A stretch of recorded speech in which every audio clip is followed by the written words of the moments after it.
back. You're listening to the Block Runner Podcast. I'm your host, William, along with your co-host, Iman. And as always, here are the topics we'll be discussing today. First up, we're going to be talking about how smart contract platforms compare to cryptocurrency. Next, will a $60,000 Bitcoin become the new normal? Why Bitcoin will be the biggest wealth transfer we've ever seen? And finally, why Bitcoin is better gold than gold. Let's listen in.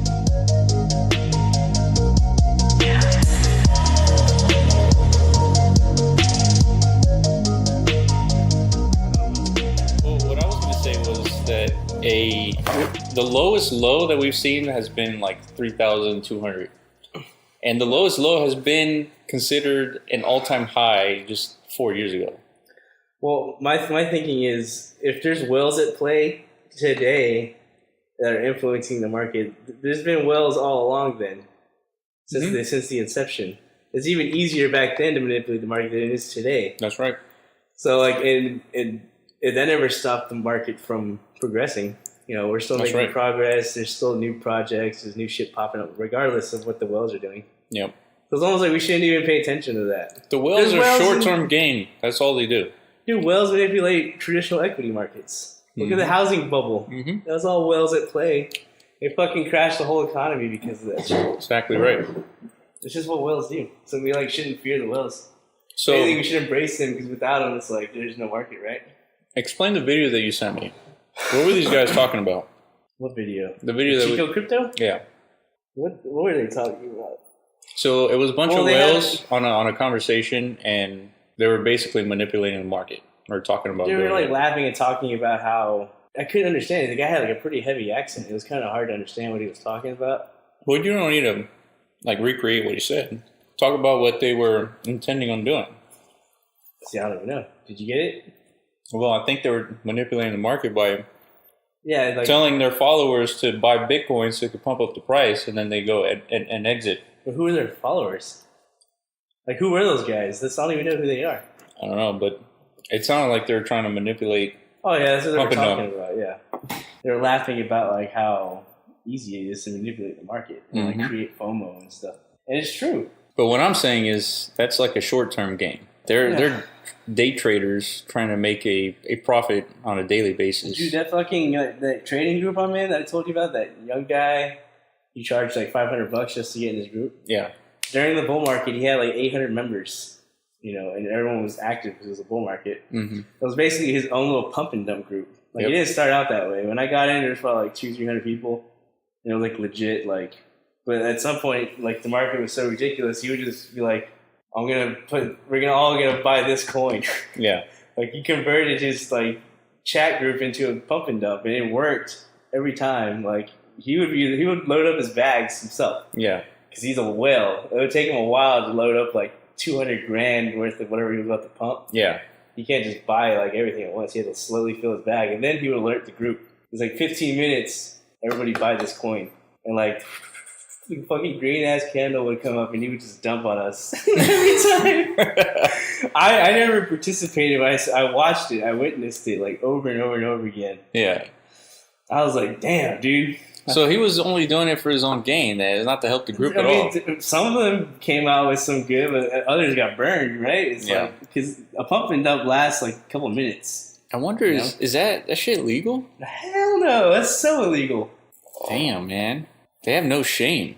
I mean, they can. The Wild West. You can do it. I mean, they can still get caught though. Oh yeah, that's I always wonder. Like, dude, one day he's gonna get like a fucking front door, fucking dudes in suits and like suitcases and shit. Like, hey, I like to have a word with you. It's the government here. Yeah, and all that. Dude, money's not worth that kind of.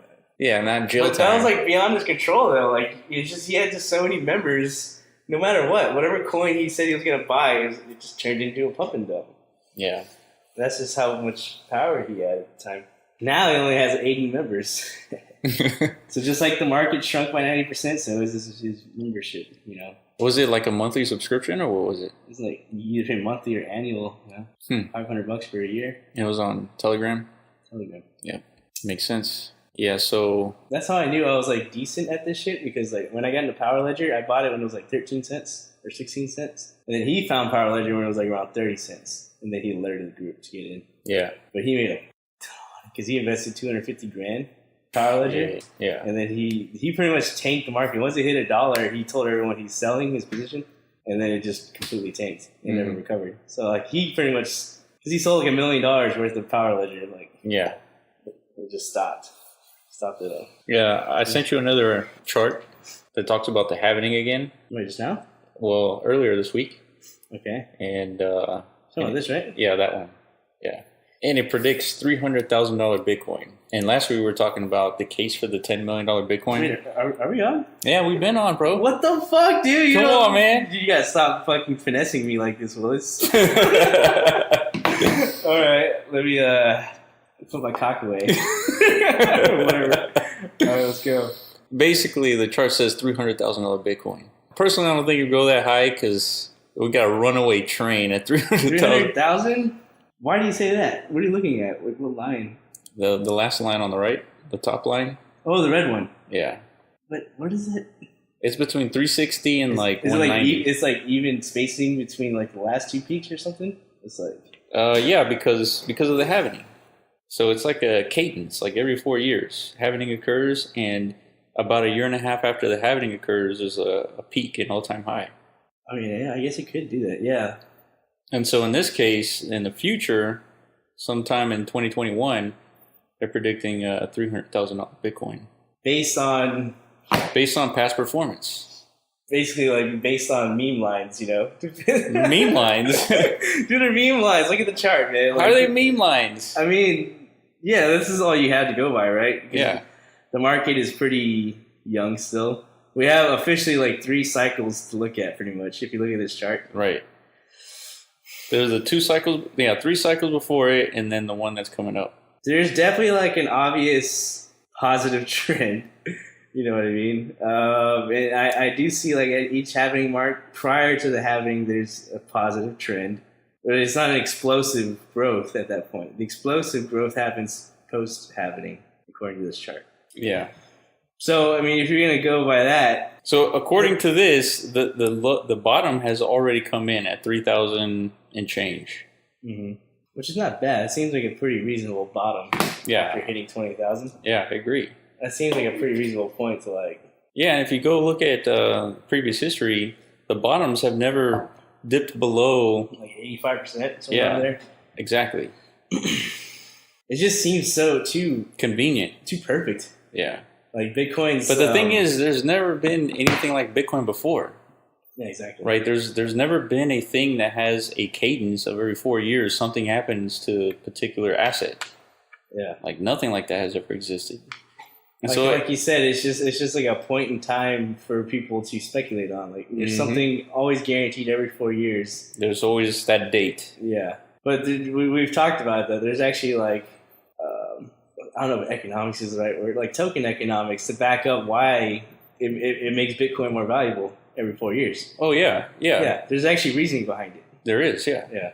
Yeah, because the amount of Bitcoin entering in circulation is significantly, it was cut in half. Yeah. And so miners are earning less amount of Bitcoins, and therefore the price has to adjust. But I don't know about a $300,000 Bitcoin. That seems excessive. There would have to be like some serious... Like I said, the last cycle was not driven by Bitcoin halving. That wasn't what drove Bitcoin to 20,000. What drove Bitcoin to 20,000 was ICOs. You know, the ICO mania, Ethereum, DApps. Yeah, but it's so conveniently at the exact right time you would have anticipated Bitcoin to achieve an all-time high because of the halvening. Like it's perfect timing, and it matches the halvening kind of theory. What, Ethereum? Well, the whole price of $20,000. Like it peaked at exactly what people predicted it would peak at. That's true. Like it fit like all the other charts that I've seen. Yeah. Like I said, I think maybe the all-time high of $20,000 was definitely fueled by the ICO, but it was going to peak at something at the exact same time it peaked. It was either going to be 15,000 or 10,000, whatever it was. It was going to peak there and then go back down. I mean, like we can agree, like ICO mania is never going to happen again, right? You don't think? Well, I think the IEOs, the initial exchange offerings, I think that's going to be the next wave. Those are a little bit more legitimate than ICOs. And think about it. Initial exchange offerings, they already exist on an exchange, so they've already gone through a certain amount of due diligence. True, but then you're leaving it up to these like exchanges to like. It's like all of a sudden the exchanges become a centralized force in our market. Like they get to pick and choose who's worthy and not, like instead of like the people, right? That's the whole point of ICOs. It's supposed to be the individual's responsibility to like find. Yeah, but are we really going to depend on people to do all that work? No, but that's what drives the mania. It's like. I don't know. Well, there's going to be even bigger mania with IEOs, and here's why. As soon as you buy the initial coin, it's already tradable on the exchange. So as soon as you buy it for the pennies that you bought it for, you can automatically trade it on the exchange. You couldn't do that with ICOs. Yeah, but that was kind of the beauty of buying into an ICO, though, because if you would buy an ICO and then they would get it listed on an exchange, that's where you made your giant returns. Yeah. You're going to miss out on that now. Like once, you're going to miss out on that initial the thing 5 to 10x. The initial exchange offering only happens on one exchange. It doesn't happen on all the exchanges. So as soon as it migrates, let's say you got an IEO on an exchange, and that coin is now available on Binance, well, you can dump it there. Mm-hmm. So this is pretty much what Binance wanted to do initially. Like I said, you didn't see it. When Binance came out, like it had ICOs listed. It had Tron, and I think it had Red Pulse and like some other projects on there. Like it had a section. Well, like, Binance wasn't just a trading exchange. It had like ICOs you could invest in. Yeah. Tron, like you could literally buy Tron through Binance. And then something happened, like the Chinese regulatory something came in like that. Like you can't do that. And they took all that out. Which, I mean, that would be considered an IEO. So yeah, I guess, but all of a sudden they're doing that today. Yeah. Like, why wasn't it okay back then, and now it's okay? Yeah, I don't know. That would qualify as an IEO. So, yeah, that's weird. I don't know. So, but an ICO, essentially we can generate our own coin. And then we can do an ICO. Let's say we generate 100,000 coins. We can sell 50,000 of them. Yeah. On our website. You just make an ERC-20. Exactly. Which is what everybody did in 2017. And then we would have to go and lobby or do whatever we had to do in order to get into an exchange like Binance. I'm assuming there had to be like some money involved. Yeah, I heard that. Sure, you had to pay like 20,000 or something like that. I heard like 200,000. Or yeah, maybe it was 200,000. Like just to get listed on there, so that's like part of it. Yeah. Like that itself kind of feels kind of scummy. Yeah, it does. But there's it is kind of scummy because it's an ERC-20 token. As soon as they support one ERC-20, they support all of them. It's like because Binance had such a juggernaut force, like. Well, they can demand it, because. Yeah, and then if anything that gets listed to the public, like that all of a sudden, this project seems, like you said. Yeah. Like Binance was thought of to be like the golden tier. Like if a project made it onto Binance, then it's no longer a scam. Yeah, for sure. And that's not even true. Like they just delisted what? Satoshi Vision? Yeah. They're delisting coins all the time. So like Binance doesn't, I don't know how much due diligence they do. I don't think they do too much. I think the only due diligence is like technical due diligence. Yeah. That's it. It's not like, hey, are you a scammer? Are you trying to scam everybody? Yeah. It's not that level. That's the government's job. I mean, if anything, like we said, as long as you pay them the right amount, they'll probably just let you on. Yeah, for sure. For 200,000, like that's just free money right there. And that's just what, who knows? It could be more. Yeah. And that's just one exchange. Then you got to go into all the other ones. Yeah, I feel like Coinbase is doing more due diligence, I bet. Yeah, for sure. They're taking their time with it. Yeah, yeah. They're like, right now they're ramping it up, but it took them a long time just to put anything besides Bitcoin and Litecoin out there. Yep. For a long time, they had Bitcoin, Ethereum, and Litecoin. That's it. And now they have 6 more on there. They just put Dogecoin on there. Yeah. A lot of people are pissed off because what do you think of Dogecoin? In what way? I think is it a reasonable coin? I think it's just a meme coin, ain't it? I don't know. I don't know anything as far as what is it? Proof of work, proof of stake. I'm assuming it's proof of work. Yeah. Because it's been around since it's Bitcoin. It's been around probably since 2012 or something, 2013. And back then it was all proof of work. But I don't think that really matters. The only thing people use it for is meme each other. Yeah. Tip. Yeah, it's like dust. You get dust. Dust? Yeah. Yeah. And Doge isn't even a funny meme anymore. You know what I mean? Doge, the little dog. I think it's considered a legitimate coin these days. It might be. Maybe I'm missing out. I don't know. But why do you say that? No, I think apparently Coinbase deems it a legitimate coin. Yeah, I think the fact that it originated as a meme, it doesn't really impact it from a negative standpoint. No. But I mean, it's a tradable virtual currency, just like Bitcoin. Yeah. Yeah, it's a legitimate coin. I mean, it's a real physical. I mean, not physical, but it's as real as Bitcoin is. It's just it originated as a meme. Well, what are shilling points? Every coin has like a shilling point. Bitcoin has its dominance. Yeah. Well, it's because it's the OG coin. That's pretty much Bitcoin's only claim to fame. There's nothing superior about its technology other than that, right? No, there's nothing. It's just because it's the original. It's like Coca-Cola, or like McDonald's. You know what I mean? Yep. Yeah, there's nothing special about this coin other than that it's like a internet meme, and that's it. That's it? That's it. Wow. Well, now I understand why people are so pissed. They're all triggered. Yeah. Because they wanted their projects on there that have like actual legit technological improvements listed. And the market cap for this meme is $311 million. What rank is that? The coin market cap. That's like around the 30s. 28. That's not bad. Yeah. It's ahead of a lot of other projects. Yeah, can you imagine having a coin that's 28th on the market cap? It's pretty good. That's all right. Dogecoin's always been up there, though. Like I said, Dogecoin is synonymous with just crypto culture. Yeah, it's basically a 20th of a penny right now for one Dogecoin. So proof of stake and proof of work. I think proof of stake. Proof of stake. That's what Ethereum is moving to, right? They're about to launch it. Are they? Yeah. What's it called? Proof of stake. I mean, it's got a name, right? Proof of stake Ethereum. Is that Plasma? I don't know. I remember like a long time ago they said Plasma was going to be released in 2019. Here we are. Yeah, I don't know if it's phase 0. No, I don't think they're calling it anything. It's just proof of stake. I mean, well, what does that mean though? Like, how are they transitioning? Well, they're moving from proof of work to proof of stake. So essentially, proof of work is the requirement of mining machines to guess that number. Proof of stake is about staking money, and if you stake that money, then you have a say in the blockchain.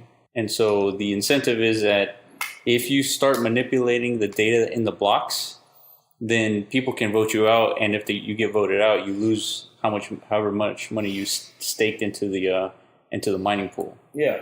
And so it's a more efficient way. It's less costly from an electricity standpoint, but you have to front cash in order to be a miner as in a proof of stake coin. But the reason Ethereum is doing this is because obviously they can't scale unless they transition to this. Well, that's true. Right? So what happens to all the mining nodes? They're all they're left behind. Really? Yeah.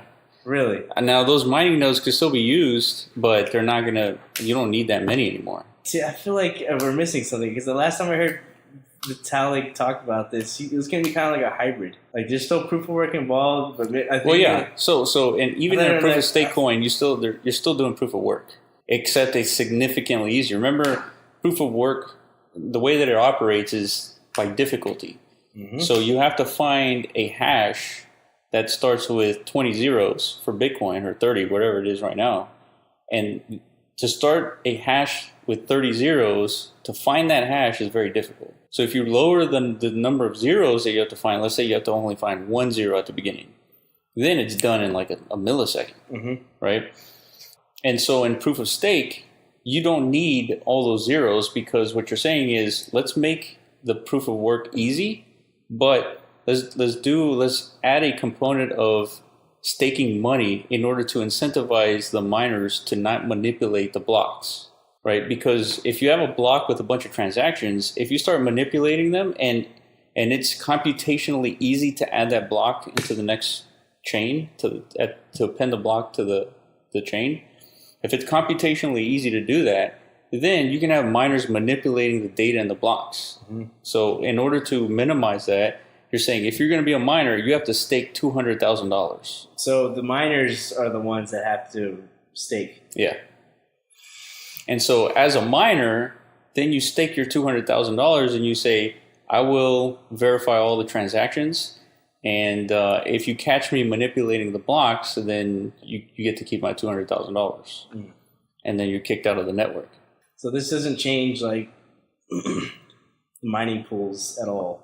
Like right now, Ethereum has the same problem Bitcoin has. There's probably like 3 or 4 major mining pools controlling the whole network. It doesn't, to the extent that if those mining pools front up the cash, then it doesn't change anything. But then their equipment is less utilized. But how does fronting up the cash improve that scalability? I still don't see that. I don't think it changes the scalability. I don't think it has an effect on scalability. Now, for example, it might if you do a proof of stake coin that says instead of a 1 megabyte block, you have a 100 megabyte block. Then a single block can hold a lot more information, and it can be appended onto the blockchain pretty quickly because it's not hard to do, right? You just have the miners make sure you have enough miners staking enough money to where adding a block is done in a few seconds versus minutes for Bitcoin. Yeah, I mean, there's a lot going on for Ethereum. Proof of stake is on its way. Oh yeah, I mean, so they do talk about. I've always been a big believer in that, more so than proof of work. Yeah, I'm looking at this article and it says transition to early stage of proof of stake integrations in progress, ensuring scalability is on its way. So I think maybe this is one of the steps they're taking in order to improve scalability. And I'm thinking that if you have miners staking up, let's say, X amount of dollars, it makes it easier to append blocks on the chain just because you're trusting those people who staked money to add blocks not only faster, but you can trust that they're not manipulating the blocks because they have so much money to lose if they're caught manipulating the blocks. So how do you vote them out? Who's voting? See, that's the thing, man. I think all the miners who have staked the coin, they just vote the odd man out. There's no way to come to consensus, is there? Yeah, that's the thing. Is like you're kind of depending on human interaction and communication to kind of figure out who the manipulator is and then just vote them out. From a computational standpoint. Yeah, I think Ethereum has some work to do. I'm not sure. So yeah, for those unaware, Phase 0, also dubbed a beacon chain, will allow for validators rather than miners stake Ether and vote on important proposals. Ah, there we go. So what they're staking is Ether. In this case, development's still on schedule. Hopefully they come through because, like I said, 80% of the market is dependent on Ethereum scaling. Literally, 80% of the market. So yeah, if they don't succeed, nothing else will, right? Nothing will work. That's the problem. Well, I mean, we got EOS. I mean, they do a couple thousand. They're supposed to do a couple 100,000 transactions per second. I don't know. Scalability right now hasn't been deployed on a larger scale, but all the theories say that they're supposed to be doing. Look up blocktivity.info and see who's number one right now. It'll tell you which blockchain has the most active user or transactions per second. Blah blah blah. Damn. So who's number one? Blocktivity.info, I have number one is EOS. Okay. 17,000 operations in the last, 17 million operations in the last 24 hours. What about per second? Well, it doesn't say per second. No? Should. Let me see. The hell? That's not what it used to look like. Well, that's what you're. Oh. Yeah. So EOS, we got activity, we have average 7 days, we got record, market cap, and then the average valuation index. Okay. Wow. So EOS 17 million. Second is Tron at 1.8. Steemit and BitShares. Damn, Steemit. And the important thing to look at is the capacity here on the right. We're EOS is doing all this activity and still in the green, right? Yeah, and then look at Ethereum. Ethereum's maxed out. Yeah, it's orange. Exactly. 100% blockchain capacity. Yeah, they can't get any higher than that. Same with Bitcoin, really. They're in the danger zone. So, if the market was rational, if you were to assign value to a cryptocurrency or a blockchain, wouldn't you assume the most valuable blockchain would be the one that's getting the most usage, the one that's functioning and Oh yeah, you're right. Ethereum is at max capacity. Yeah. It is maxed out. I mean, even Bitcoin has some breathing room. Exactly, but both of those have higher market caps than EOS, right? Yeah, they do. EOS, BitShares, and Steemit are all projects Dan Larimer created. Yep. They're all examples of a properly functioning version of proof of stake. The reason why it's so superior is because Ethereum's problem. They started off as proof of work, and like I think that was the only option at the time. No, BitShares and Steemit, was around. Not Steemit. With BitShares. Ethereum? Yeah, BitShares was made in 2013. Yeah, you're right. Steemit was probably made in 2014. Yeah, Dan Larimer had this idea of proof of stake a while ago. Like even back in the OG days where he was talking to Satoshi. Yeah. He was probably one of the only voices, combating Satoshi, telling him, in the future, you're going to have issues with proof of work. Not only is there going to be network congestion, you're going to have problems with mining pools and all this stuff. He predicted all this. Right. So he came up with an alternative method. Yeah, delegated. Consensus algorithm. Yeah, it's called delegated proof of stake. Delegated proof of stake, or DPoS. Yeah. So in delegated proof of stake, you have you select 15 different miners. Well, 21 in the US network. Yeah. It doesn't have to be 21. That's just what it originated as. Like if the network all of a sudden came to an agreement and they wanted more, they could do that. Yeah, they could. Yeah. Because there's 21 block producers, but there's a huge list of people in the background waiting to become block producers. They were waiting to get voted in, right? So there's probably like hundreds of them on the sidelines. They're all capable, they're all ready, but they don't have the votes. So yeah, and they have a couple second transaction time too. Like it's to add a block to the chain, it's like half a second. Half a second. Yeah. 5 seconds. Yeah. But again, the reason why Ethereum has all these issues is because it started off as proof of work. Right. And they're trying to transition into some type of proof of stake hybrid, which is so difficult because there's already so many projects. There's so much shit running on their network. Like somebody made the analogy, it's like trying to swap an engine on an already moving car. Yeah, that's right. Very hard to do. But EOS started, thinking of scalability in mind. And the beauty about EOS, there's no transaction fees, none of that. So the designer of EOS thought of a more consumer friendly, I guess, blockchain. Yeah. Because Ethereum is kind of envision Ethereum, like CryptoKitties is a perfect example. In order to do anything on that game, you have to spend gas. That's right. Right? Right. I don't know if you ever looked into that game, right? Yeah. Imagine if you had like a Facebook page. Every time you liked something, you had to pay a little fee. Yeah. In order for that to work. Like a microtransaction. Yeah, and if the network was super congested, that like could cost you like a shit ton of money. Nobody would like anything. Nobody would come to your website if they had to pay fees. So in order for blockchain or dApps to gain real mainstream adoption, it has to be feeless. Yeah. So that's one of the huge drawbacks of Ethereum. So EOS takes that. So, I mean, if you're investing in a coin, you have EOS as the most activity. Exactly. And it's at, 13% capacity? Yeah, 13% capacity. And it's not even done scaling. Like, it's infinitely scalable. Right. Yeah, because of the 21 miners. Or there's something Dan Larimer calls like horizontal scaling. Mm-hmm. They can just keep adding on to this network. Yep. At some point. And then you have Bitcoin that has the highest market cap, but it's being utilized, significantly less. Oh yeah. So again, I mean, EOS seems like a good bet. I mean. Oh yeah. And what's it at? What's the market cap? Market cap for EOS is $4.5 billion. Okay, so right now it's sitting at like almost its true valuation because they raised $4 billion in its ICO. So this company or this project has $4 billion in its war chest. So essentially the market is giving it $500 million of valuation. Increased value, yeah. Ahead of what it's actually worth. And Bitcoin is valued at $101 billion. Exactly. So damn, that's a reasonable bet for EOS. But that's my point.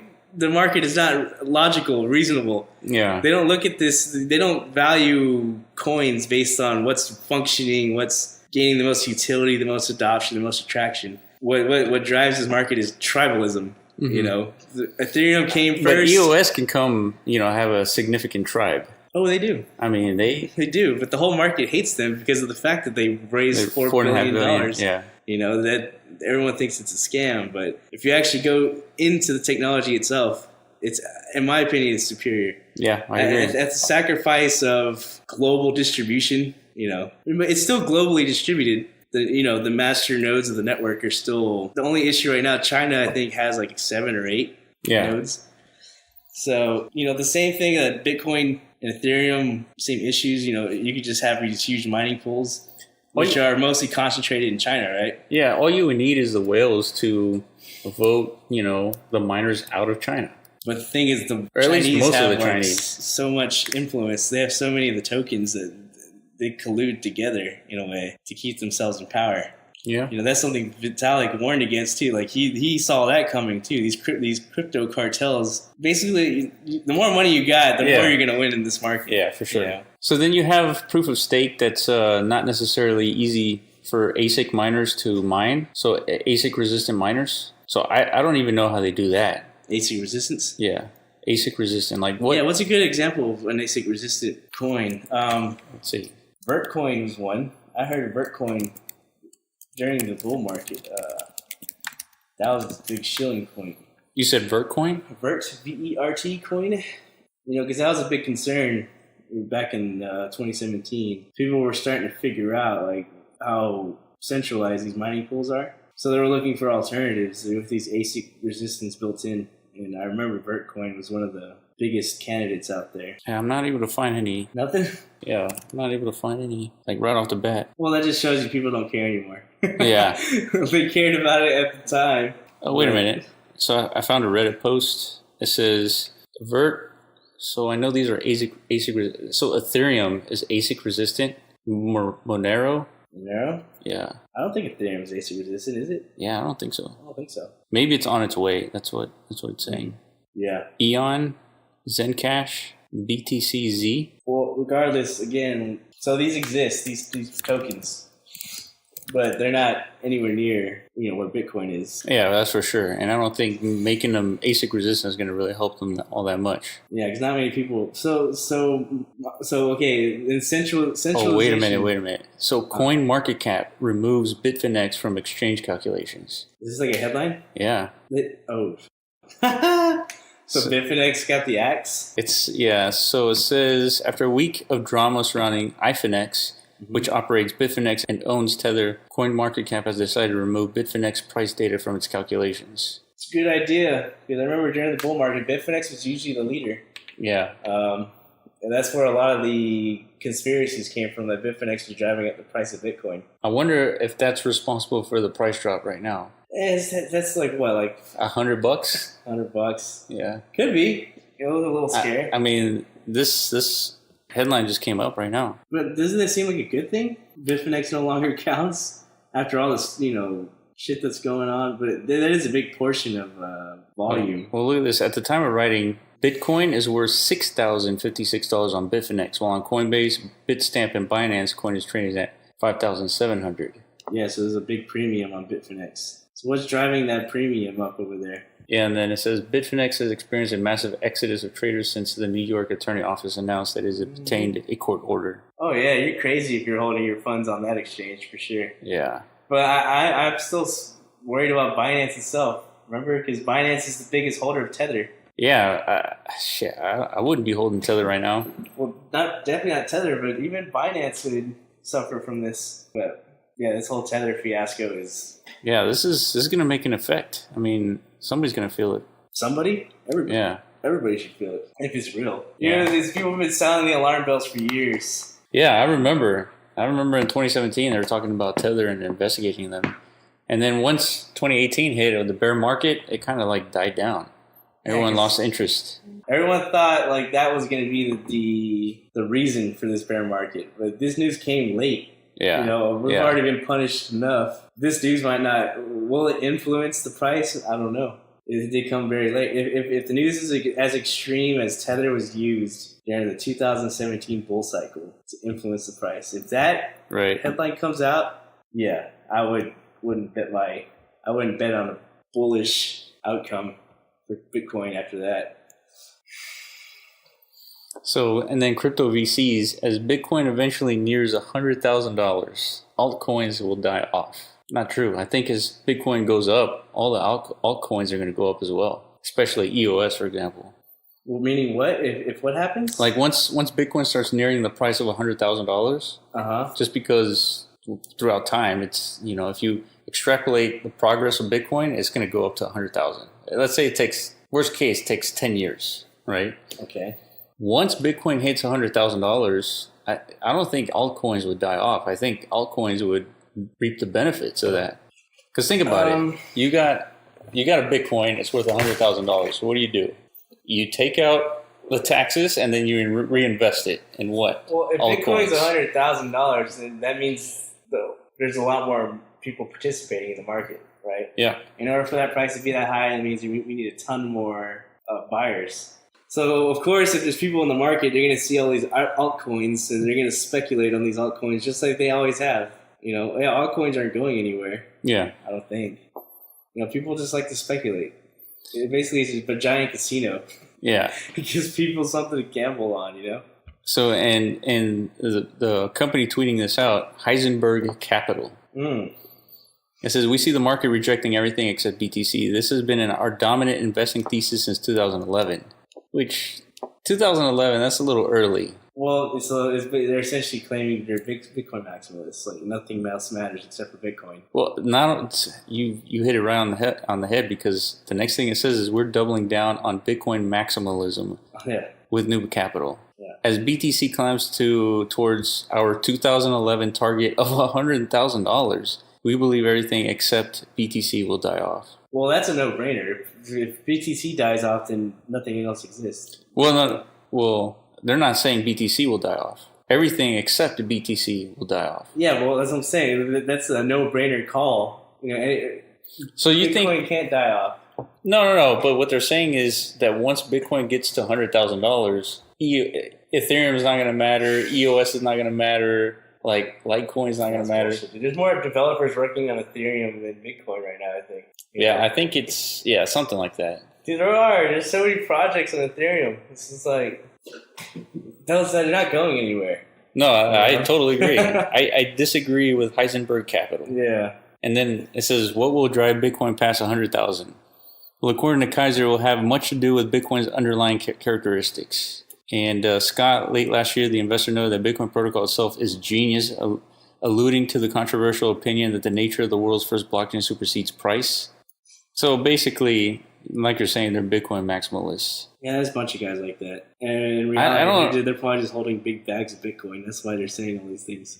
Right? Yeah, I mean, but if you're holding big bags of Bitcoin, then you can hold much bigger bags of all the other coins. Yeah. When Bitcoin goes up, all the other coins go up. I mean, for the most part. Not necessarily. No, I mean, not all of them, but the ones that matter, they go up. It's just, overall, like in the long run, if Bitcoin is healthy and thriving, then the whole market will be. Yeah, that's right. Not necessarily like Bitcoin rises and altcoins won't rise with it, like in tandem. Right. But eventually the market catches up. Like during the peak of the bull market, Bitcoin dominance was like 40% or something. Mm-hmm. Because there was so much altcoin mania. Ethereum was getting close to approaching Bitcoin, but I don't know. Just go back like 2 years, dude. Look at coin market cap. Look at the coins that were top 20 back then. Yeah, it's like nothing. Yeah, they're not there. Similar to what it is today. Yeah. So just project 2 years from now what it's going to look like. Yep. Yep. Yeah, a lot of the coins right now in the hundreds are going to be in the 20s. Those would have like 1,000% gains. Exactly. So as speculators, our job is to figure out like what's the next coin? Yeah. What's that $1,000 jump? Like Ethereum, the reason why it's so revolutionary because it was on its own. It was the first smart contract platform. Right. So it was a no-brainer. If you were lucky enough to understand that in 2014, 2015, 2016, yeah, and like you're looking around the market, so there's nothing like this coin. Everything is just like a Bitcoin clone, basically. Right. Everything's trying to be this new internet currency. That's all the market was at the time. And then there's this one little project down here somewhere, yeah, down the rankings, saying, "Hey, it's not just currencies anymore. We could evolve past just being internet money. We could be internet, delegation or something. Internet, governance, a whole tokenization system. Right, tokenize everything. Right. And if you're lucky enough to stumble upon that and speculate on it when Ethereum was like less than $1, oof. Yeah. You made a killing. So you got to go through. Nowadays, it's going to be a lot more tricky because there's so much shit out there. See, the way that I look at it now, it's sort of like Facebook versus MySpace. A like Ethereum is sort of like MySpace, and then Facebook comes in and EOS does a better smart contract platform. So that's why I bought into the whole EOS Cardano, right? Because that was the 3.0 version. Ethereum was the 2.0. Right. And it seemed like EOS and Cardano and Tezos, and there's a couple others. They were... Neo is one too, right? Neo, yeah, Neo. But the reason everyone bought into Neo is just because it was labeled as the Ethereum of China. That's all they had to say. People went crazy. Yep. It worked too. It worked. Everyone they painted a picture of like, look, think of Alibaba. Yep. Alibaba is the Chinese version of Amazon. They have laws to outlaw Amazon can't touch China. Yeah. You know, because it's a communist nation. So the government loves to support its local businesses. Yeah. And it does its best to keep out foreign businesses. So they're going to do the same thing for cryptocurrency. They're going to make sure Neo thrives instead of Ethereum. Yeah. That's the Chinese platform. And if that's the case, I mean, which is true, having you already seen the success of Ethereum, right? Yeah. And then so people were speculating Neo is eventually going to be up there, just like Alibaba is up there with Amazon. Right. You know, and they were right. Neo shot up as soon as people started catching wind of this. Yep. Neo went from, it wasn't even Neo, it was called AntShares at the beginning. AntShares, yeah. Yeah. It's just a terrible name. Terrible name, terrible logo. It was like a piece of shit. Like, everything was in Chinese. Yeah. Nobody knew what this thing is. People started translating it. You know, right. Hey, and then they gave it a nice name, a nice logo, rebranding. And, oof. And it was a juggernaut. It was trading at $100 for a good while.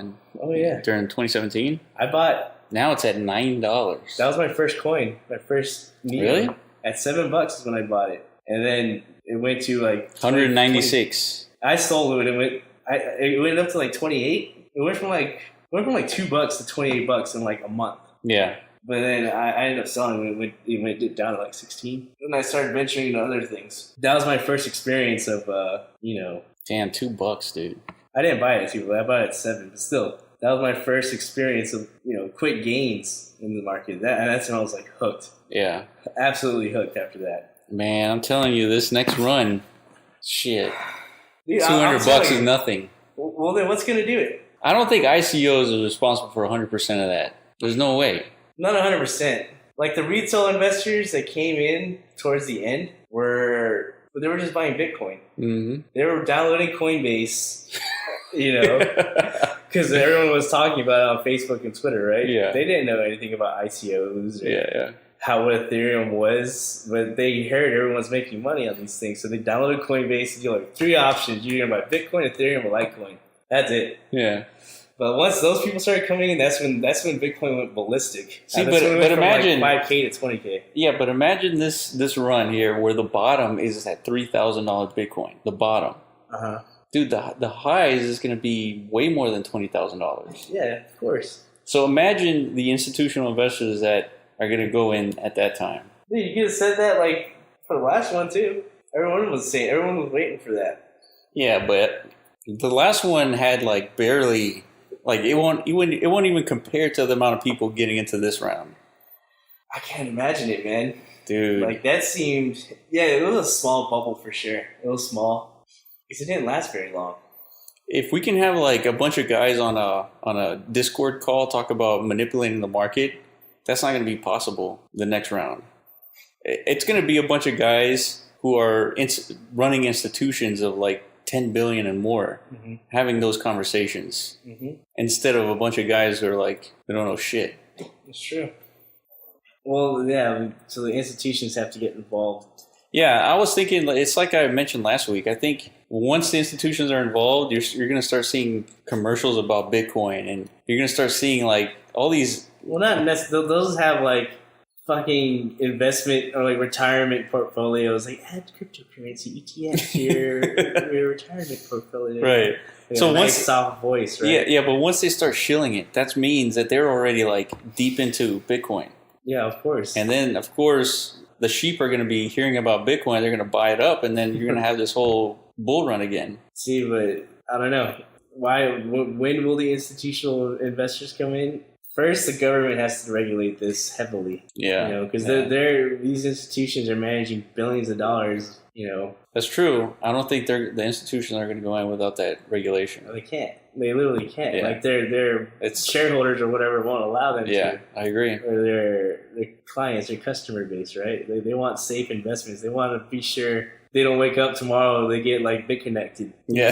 They don't want to get completely wrecked in a ridiculous market. Like I just said, I just made a good evidence-based argument. The market has no rationality to it whatsoever. Like if you look at the blocktivity information, yeah, it's true. EOS should be 100 billion. EOS should be Bitcoin in theory because it's the best blockchain technology out there. If you're looking as far as adoption, or usage. Right now, it's the Apple of the industry because the most people are using it. Yeah, I agree. I just think that a lot of people don't know about EOS. No, they don't. Most people don't. They don't want to know. Most people. Yeah, most people. Well, that's because it requires so much knowledge about what blockchain is in order to make to even understand that EOS blockchain, the technology behind EOS is just performs better than Bitcoin. Yeah. To even make that statement, you have to know a lot about blockchain and how it works. And most people, they either it's too complicated, or they don't have the time, or they don't care. And that's a good point, to emphasize. If you're thinking about how to invest in cryptocurrencies, the best thing to do is to discover what's wrong with the current version of what's out there. It's the same thing as in technology. If you're thinking of technology, a newer version replacing an old version of technology. Steam engine versus electric engine. Well, that's the most obvious one, right? So you're talking about a recent example where new technology kind of trumped old and we just kind of switched over. Yeah, but it's not completely obvious. But what about hard drives? Spinning disks are now solid state drives. Exactly. Where there's no moving parts. NVIDIA is the perfect example because NVIDIA, in 2014 or something, was probably selling at $20 a share. Everyone thought of NVIDIA as a video game graphics. Yep. That's all they did. Yeah. They made video cards for gamers, because nobody was thinking about cryptocurrency at the time. Yep. And nobody was thinking about self-driving automation vehicles. Once people figured out NVIDIA was making these chips for these vehicles, all of a sudden their share price 10x'd in 2 years. Yep. Because that's a technology that's improving on what has already existed. So apply that same way of thinking to crypto. Understand Ethereum's problems is scalability. So then you could start doing your research and find out who is basically these problems. You look at Ethereum, you say, all right, so they have scalability issues, and you take a look at, so they're a smart contract platform. So what you do is you say, all right, so what are the other smart contract platforms? Exactly. And then you find EOS, you find Neo, you find Cardano, and then you take a look at what they're doing. And then you compare the technologies. Well, EOS using delegated proof of stake. Ethereum is using proof of work. Mm-hmm. And so then you look at what the difference between the two are, and then you realize that delegated proof of stake allows for much faster transactions. Yeah. And so then you make the assessment that EOS will likely have a higher chance of having decentralized applications working on that platform a lot more efficiently than they would on Ethereum. Mm-hmm. But Ethereum just came in earlier, and therefore it has a bigger market share. Exactly. It has the... So as an investor, you would take a look at the two platforms, and you would say, well, which one has the more potential and the higher upside? Yes. It would seem like EOS would be it. At the time, when it was selling for around $1 a piece. Right. Right now, it's still very cheap, in my opinion. Yeah, right now, EOS is at what? About $5? $5. Yeah, $4.76. I don't want to seem off too pro EOS, right? It seems like it's coming off that way, we're totally shilling the out of it. No, I mean, we do have some EOS, but we bought. Well, I bought EOS when it was $8. So yeah, I was in EOS. I followed the project in its ICO phase, and the reason why is because I loved it because it has. Almost it has a working prototype as an example. Steemit and BitShares. You can just go back and look, and those things are working. Yeah, they're working blockchains. Why wouldn't you look at Dan Larimer's past work? Everyone used that as a negative. they say like, look at him, he abandons his old projects, like without actually looking at those projects. Right. Like looking at what he created. Yeah, those projects are not like wasteland in a dumpster. They're working right now. They're still thriving, and they're all ahead of Bitcoin and Ethereum. Yeah, as far as usage. And I like EOS because of the technology. I mean, I like cryptocurrency because of what it can do. I like the potential, but also like the technology. And EOS seems to fill a lot of the holes that all the older cryptocurrency have, like scalability, and they have different ways of applying the technology in terms of, how it works. And you nailed it. Like, as far as when if you're trying to be an investor in this space, like, you can kind of come to these conclusions, like, just by looking what's popping in the market right now is smart contract platforms. Mm-hmm. You look at the top 20, 80% of it are going to be smart contract platforms. Yeah, and ask yourself why, though. Like, the reason why the smart contract platforms are very popular right now is because people can use those platforms to make money, right? You create a decentralized application and you charge money for it. And that's why they're popular. Yeah. And that's why, a smart contract platform is a good bet in terms of, getting into cryptocurrency. Yeah, that was my strategy all along. I stayed away from the currency coins because there's not much concrete differences between them. Yeah. They're very minor changes. Really, it was all about branding and hype and like marketing, like which currency is going to like pump this week, But as far as these smart contract platforms, you can actually use them and apply them. There's major differences that separate them. Yeah. Huge. So it was. I thought it was much safer that way. Yeah, and eventually we'll be writing blog posts about all this stuff, including any of the new smart contract platforms, because there's got to be new ones that we're not even aware of. Exactly. Oh yeah. Tons. But I'm thinking smart contract platforms is a dead horse these days. Well, these days, yeah, it's just... I don't think anything's going to reinvigorate that rush either. Well, you have to think about decentralized applications. Like, what can you do with a decentralized application that you couldn't do from a centralized version of the same thing? Like, what do you get out of a decentralized version of an Uber app that you can't get from Uber right now? Maybe cheaper fees, perhaps. Like, maybe the rides don't cost as much because there's not a middleman. Exactly. But there's that. Is there? I guess people would use that because the transactions are cheaper. But then there's nobody to go to. Like, if you're a driver, there's no head of the company to call. Like, if you have an issue, right? I've talked to plenty of Uber drivers where they all had issues and they all called and they all disputed something. Exactly, and then the dispute was resolved by Uber. Right. If it's decentralized, that's what I always say. Who handles disputes in a decentralized universe? Well, it goes back to the conversation we had a couple of weeks ago. Is like the technology, the infrastructure is decentralized, but there could still be a company behind supporting that application. Yeah. And so there would still be somebody to call, but the only thing is they still need to make money, and so there's still going to be a middleman fee. I don't see how that's decentralized. How is that decentralized then?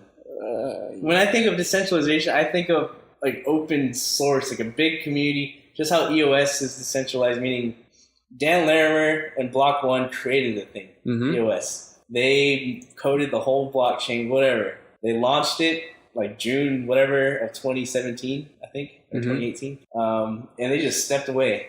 They didn't set up the voting infrastructure to vote in the 21 block producers. They didn't set up the... That's true. They didn't set up the... There's other pieces of the network that they need in order for it to thrive.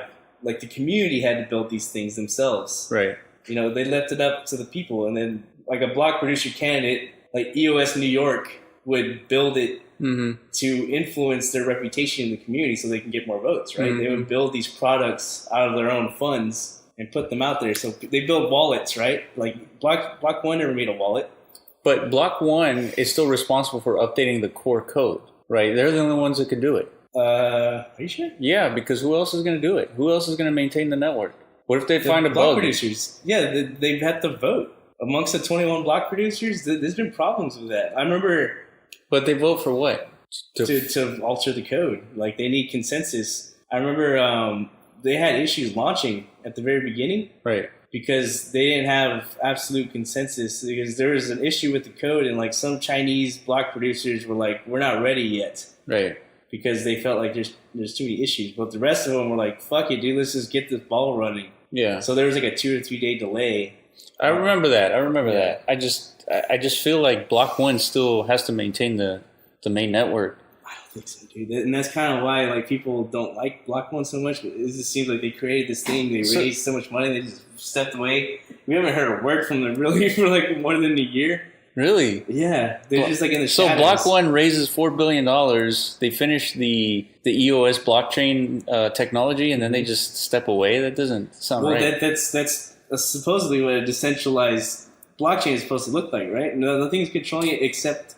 Well, I guess if you look at Bitcoin, you have it's an open source project. Yes. And you have Bitcoin developers submitting change requests onto GitHub. Uh-huh. And then I guess the authorized developers in Bitcoin, whoever they are, they just do soft forks.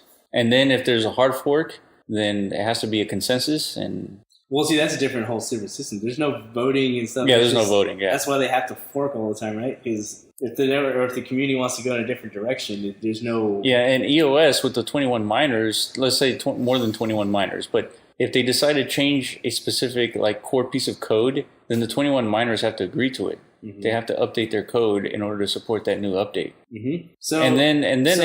Before they do that update, they have to agree to for all of them to make that update. Mm-hmm. So again, like I use that as a good example of what decentralization means. Like Block One isn't controlling anything. What Block One is doing apparently is they're creating their own apps to exist on the blockchain they created. I see. That's what they're doing. They're not telling anyone what they're doing. Eventually, supposedly they're creating a Steemit 2.0 version, like an upgraded, enhanced version. They're going to put on the US blockchain. Oh, I think they're creating a wallet too. They do want to create a wallet. Yeah. But more than likely people will use it just because they'll have more confidence in it, right? But they're free market participants just like everybody else. Interesting. In the EOS blockchain ecosystem. So a decentralized Uber should be like the same thing, right? Like a DApp, true DApp should be like an open source communal effort to run this thing, run this business in a way. I mean, it's internet business, whatever it is. So yeah, that's interesting. That's how I envisioned it, Can you have a decentralized application that's run by somebody? Or run by nobody. It's just run by nobody. Run by a community. I mean, well, so we go back to BitTorrent. Exactly, yeah. So the application is being updated by somebody, one person or small group of people. And then it's decentralized because even if the government wanted to shut down BitTorrent, they couldn't, because once that application is running on your computer, then it's a peer-to-peer network. It's a me-to-you thing. Mm-hmm. And so if I want to share something with you, some application, a picture, a song, whatever it is, there's nothing the government can stop us from sharing that content. Mm-hmm. So that's what's decentralized, is that there's not a thing that you can put your thumb on that can stop that from happening. Yeah. And so when you apply that to Bitcoin, it's really the ledger that's decentralized, not the application itself. But there's no one.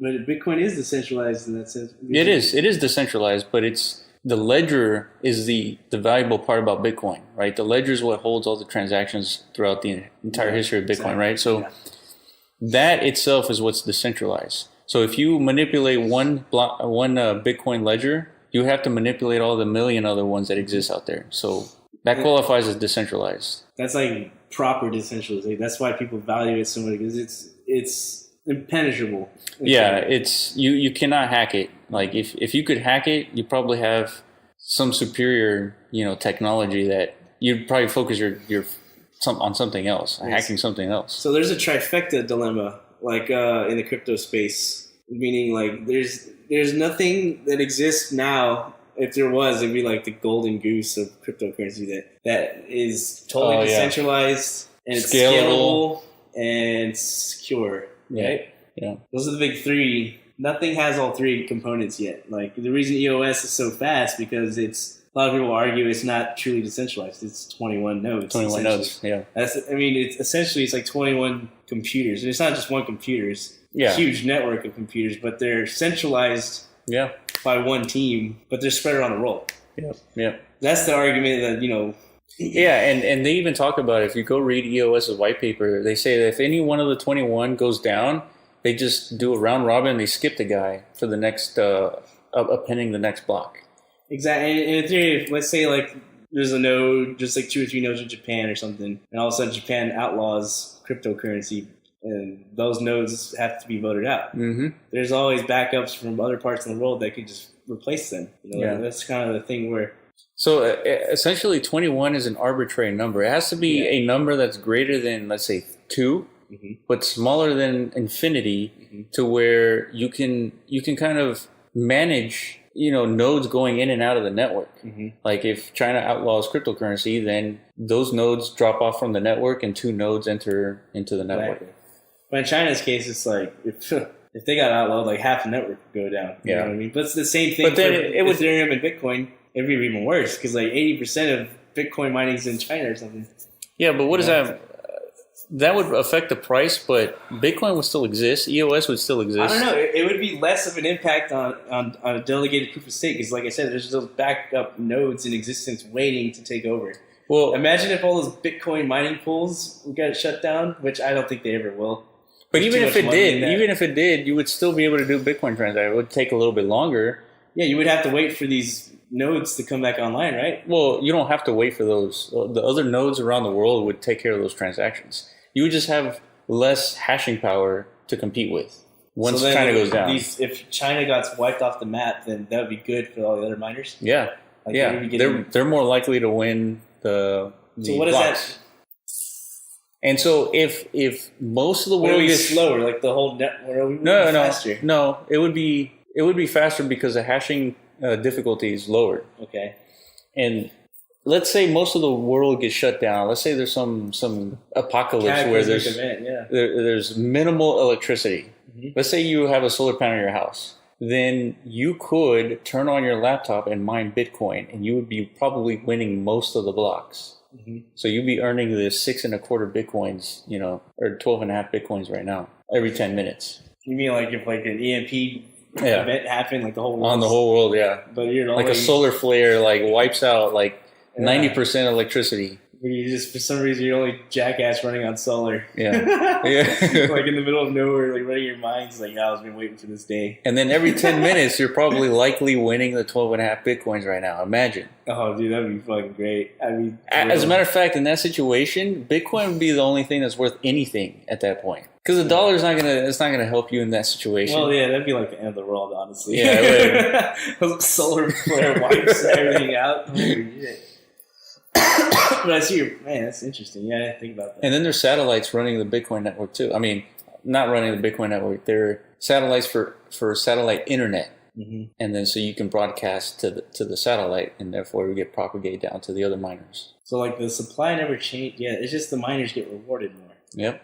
If China got wiped out. Okay. Yeah, so let's say China was 50% likely to win the mining rewards just because they're that big and they have that 50% hashing power. If they get wiped out, you are 50% more likely to win the blocks. It doesn't really affect anything. Yeah, you just be winning Bitcoin at 2 times the rate. So if today you were running a Bitcoin mining scheme and you were winning 12.5 Bitcoins every month, you would be winning 12.5 Bitcoins every 2 weeks. And Bitcoin continues going, and it's completely decentralized, which is probably why it's so valuable. You see, so do you think if Bitcoin gets to that valuation where it becomes that world reserve currency, you don't think governments would take control of these mining pools? No, you can't. How is the United States government going to influence China? No, like the Chinese government would take over. No, how is Chinese government going to take over the United States miners? No, take over their Chinese miners. But even then, it's not going to matter. Like, what would that gain for the government? Like, what if the United States all of a sudden just bombed the Chinese mining network? Well, it wouldn't do anything. It would give the United States more hashing power.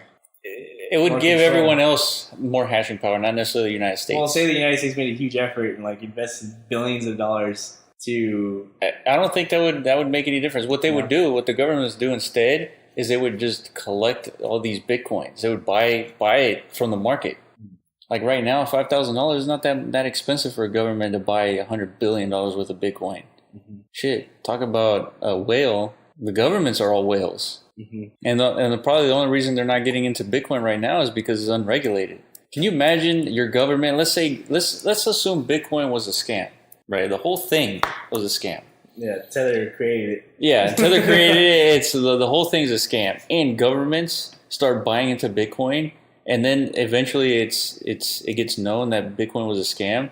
All that money is just gone, right? That would be completely irresponsible for any government to do.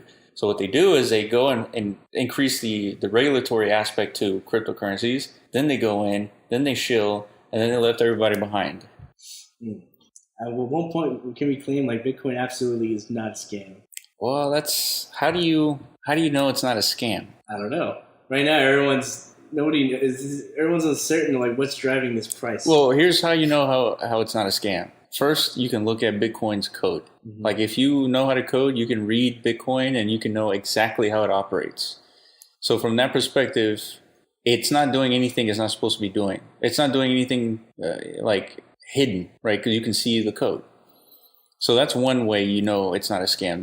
The other ways is, basically what people are claiming today, though, or the reason why they call it scamming, because they think there's a select group of influencers, whales they call them, that are influencing the spot price of it. That's what they mean by scam. Like the value of Bitcoin is a scam, not the technology itself. The technology is proven. Yeah. Yeah, but that's only a matter of time. Yeah. And like I said, all markets have whales controlling it. Mm-hmm. Even in the traditional equities markets, there's huge funds, manipulating the markets, coming up with like faulty contracts that collapse global economies. Yeah. Like the housing market, the housing bubble. Yeah. So there's always whales at play, like coming up with their schemes. And they're always happen in crypto too. Yeah, and they're always manipulating the market because they have the money to do so. But it never stops the market. And it doesn't stop the market. Stop it. If anything, it makes it grow until like shit hits the fan. People figure out it's all a house of cards, right? Yeah. Then people panic for a little bit, they sell off, but eventually they come back in. Yeah, but Bitcoin's a different monster though, because if you have one Bitcoin, you have one Bitcoin out of 21 million, right? There has never been anything like that existed before. What about Beanie Babies? Beanie Babies? That was a bubble. That was a bubble, but there's infinite Beanie Babies. You could build those things until you run out of space on the planet. I don't think so. They released them in like limited numbers, though. No, they did, but theoretically, you could make an infinite amount of them, right? They arbitrarily made them scarce to increase the price of each one. And Bitcoin is the most scarce thing that we have. If you think about it, there's nothing more scarce. I mean, unless you're talking about like plutonium and tritium. Aren't those like man-made? I think tritium is natural, but plutonium, I think that's man-made. What about unobtainium? More rare. Yeah, adamantium. Hell yeah. Well, I don't know, man. Shit. Or vibranium was the other one. What were we just talking about? Oh, shit. I just got a total blank right now. Well, we're talking about Bitcoin and is it a scam? It's not a scam, but... Bitcoin itself is not a scam, but is it manipulative? Yeah, it's definitely manipulated. Yeah, it's manipulated. But everything is. This is just human behavior. When there's money in play... And if you compare the markets of cryptocurrency and stocks, I mean, you're talking about a little kid versus an adult. Yeah.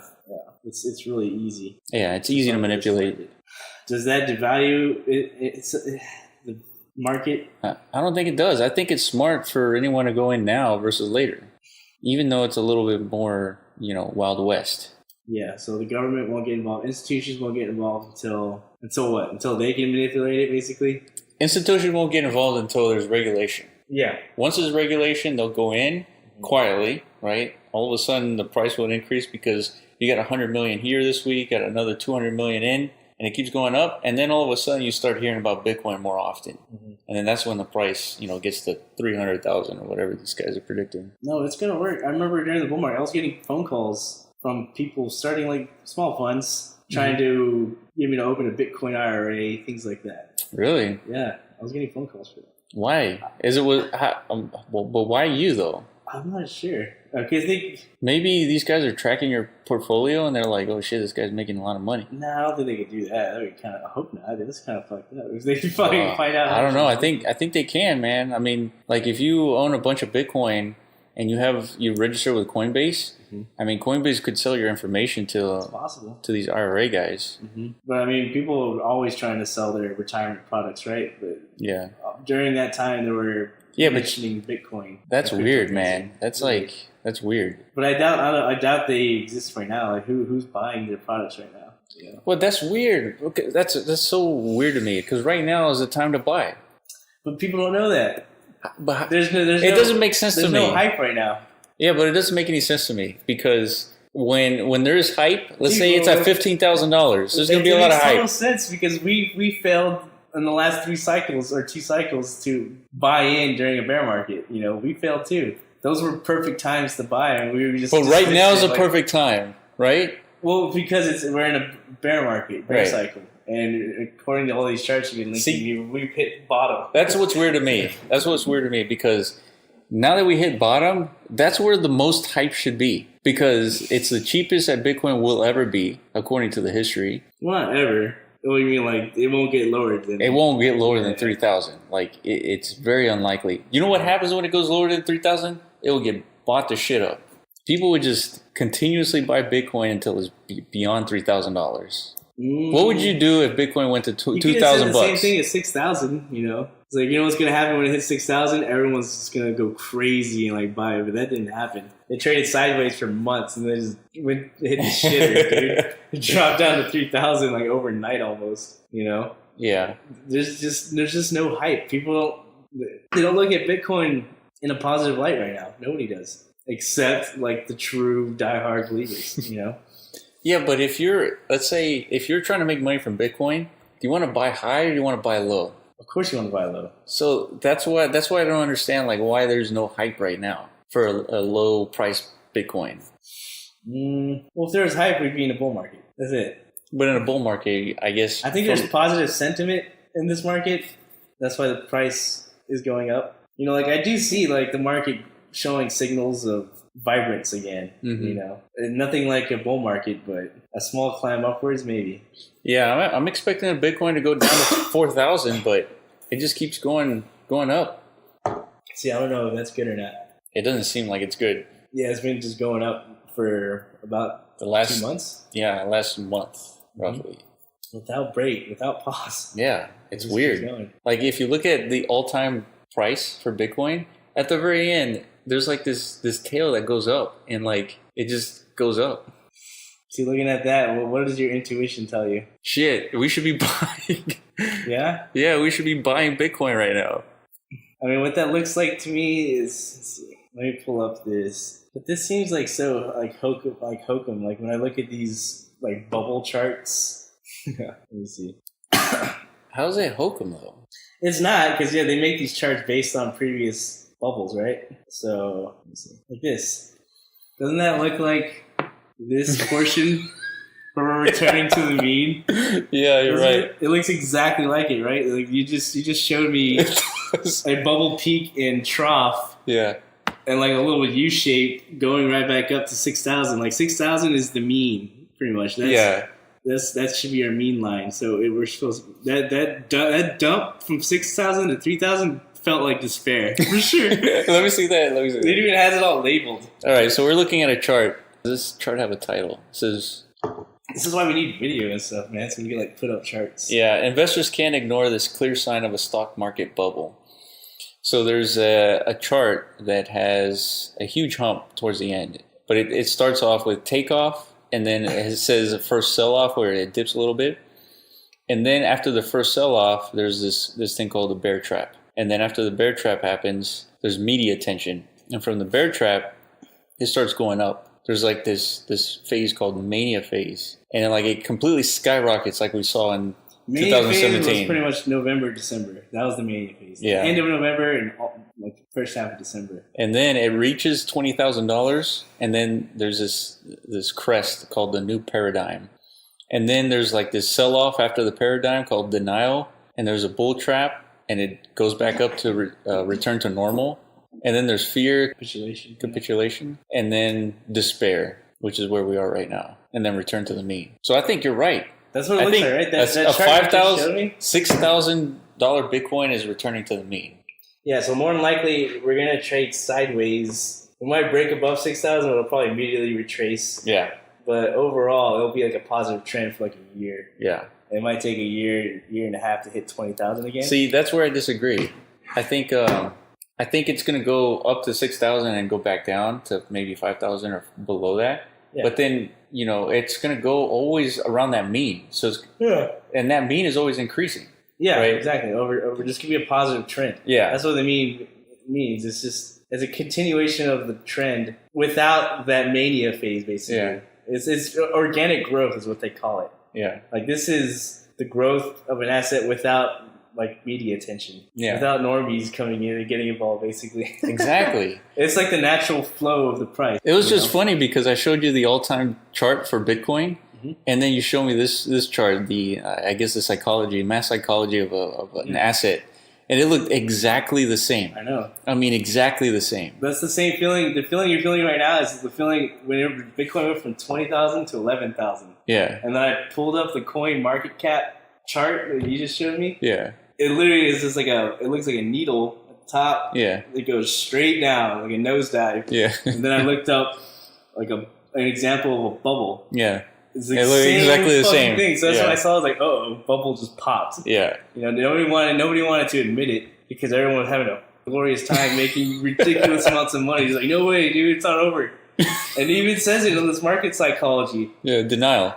This denial phase, and then the return to normal. Everyone's like, "This is normal. Like this is a normal correction." Because all year long, everyone's been talking about like assets do this. They make 30% corrections. Yeah. And that's what that was. That was a 30% correction. But it wasn't a correction. It was a bubble in the process of popping. Yeah. Like, nobody realized that until right now. Now we have a perfect chart that fits a bubble chart. Yeah, yeah. Bitcoin was a bubble. Yeah. And now we got to just return to normal and just be patient. Yeah, that's right, man. I think $6,000 Bitcoin seems normal. Yeah. After 10 years, it's normal. It doesn't seem far-fetched, like ridiculous. Yeah. Which is crazy to think about because 2 years ago, $600. It was like $600 2 years ago, and everyone thought like this is normal. Yeah. Like 2 years ago, like this is what Bitcoin should be valued at, $600. Yeah. Now we're saying 6,000.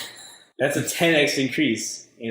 Dang. 2 years from now, we're gonna say 12,000 seems normal. No, we'll probably say like 60,000. Yeah, like 60,000. It's like this is totally normal, guys. Trust me. Like 60,000. 60,000. Yeah, so that'll be after it hits 200, 300,000, right? Yeah. $60,000 retrace, return to the mean. It's like, what the fuck? Can you imagine a $60,000 Bitcoin being normal? No, I can't at all. Yeah, I can't either. That's why it seems impossible.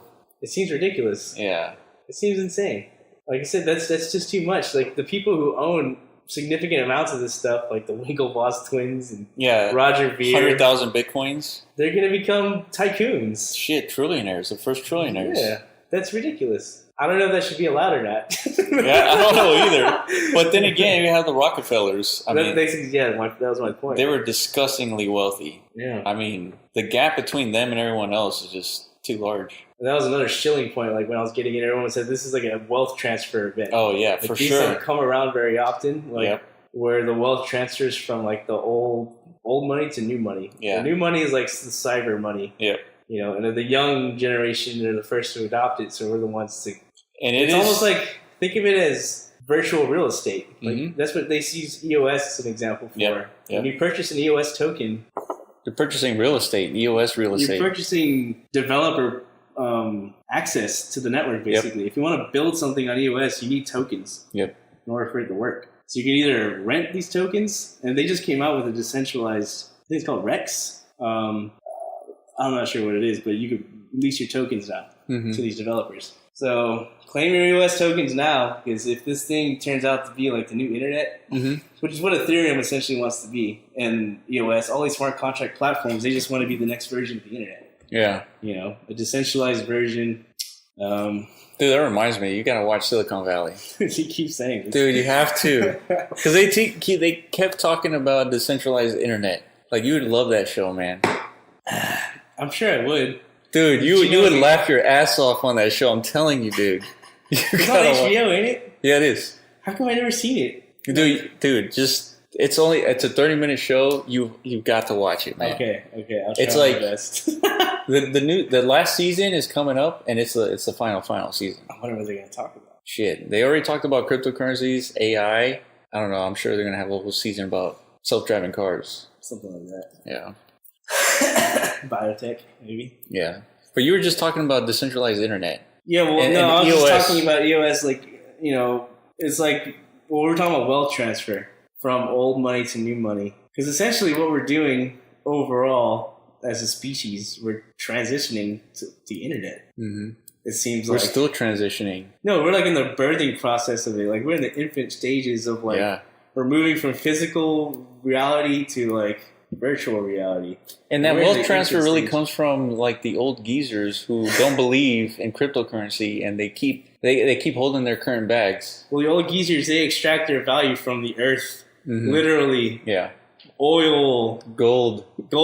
Yeah, physical, tangible things, because that's all they had back then, right? Yeah, so that's how they're getting their billions and trillions of dollars, whatever. To me, it's so clear that gold is, besides using gold for like building circuits, it is completely useless. Gold? Yeah. I think Bitcoin operates... Nice and shiny, that's about it. Yeah, but I mean, that's even like... It's definitely ridiculous. Manipulating the brain, though. Like, it's definitely... Like, I'm holding up a necklace right now that it would probably cost about $1,500 for this necklace. Dude, like, you could make a necklace out of, like, yarn that looks exactly like it. It's not going to shine. It would cost me, like, a dime to make, Just the reason that this substance, this metal... I think you were coerced. Like, your brain has been... convinced that gold is like something valuable when it's not. Well, of course, it's just conditioning. Every rap video has like rappers blinging out like crazy. Yeah, and of course you're gonna want it. In gold, so it's like it makes you feel valuable. Yeah. If everyone's convinced that this thing is valuable, of course I'm gonna pay for it. know? And no, the way that I see Bitcoin is that it operates at a more efficient form of gold. Yeah. Because if you use gold as a scarce product, there's nothing more scarce than Bitcoin. I mean, unless you're talking about like baseball cards, but even then, they're not worth as much as Bitcoin is. Baseball cards. Well, because people eventually they lose interest, right?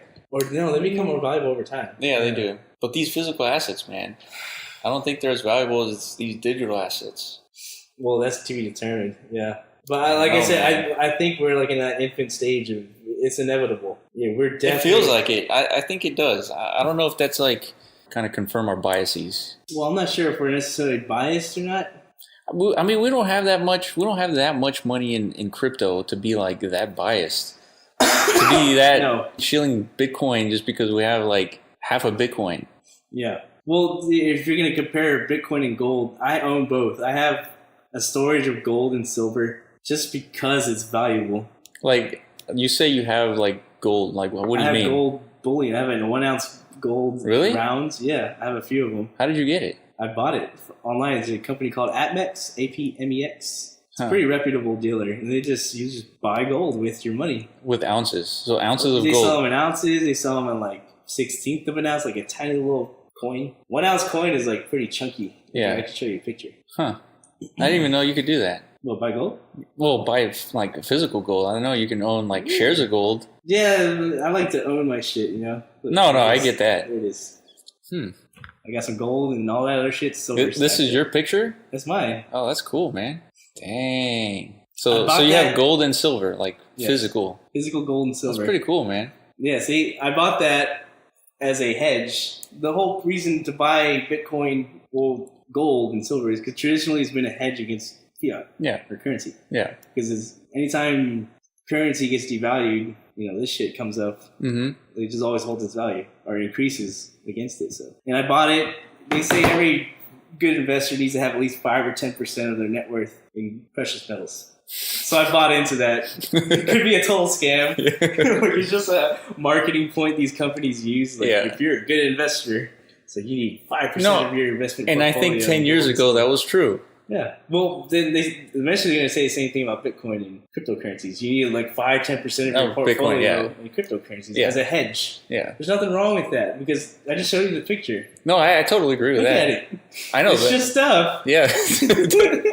They look like little quarters. See, and then I always think about the apocalypse. It's like if you show me that gold coin and I have a solar panel and I have an electric car, like, what is that gold coin? What am I going to trade you for that gold coin? Like, that thing's useless. Like, right now, one of those gold coins is worth like $5,000? Like $1,300. $1,300? One little gold coin. Is that absurd? That is absurd. That's a little crazy, ain't it? And it doesn't do anything. Like, but that's my point.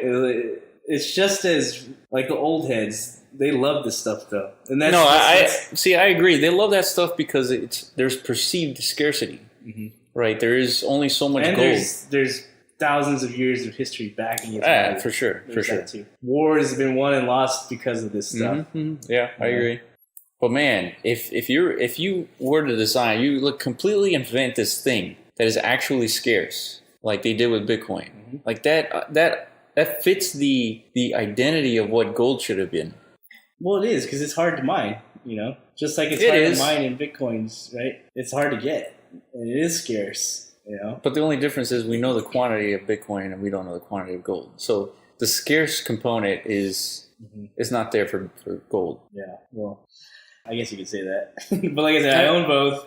I like both as a hedge. Gold for sure is a hedge. Oh man, shit, not anymore, man. In my opinion, I think like gold, if she hits the fan tomorrow, gold's gonna win over Bitcoin. Like, trust me. Hell no. Yes, it will. Hell dude. No, dude. Tomorrow? No, dude. You think people are gonna abandon their cash to buy Bitcoins? I would if I had gold right now, I would sell all gold for Bitcoin. Because gold is completely useless. But it's not. Like, it has record. I know. What would you bet on? Bitcoin has never been that. It's 10 years young. Exactly. So it doesn't have that history. That's what I'm saying. Like, that's why you would put into Bitcoin, because it's young and it performs better than gold.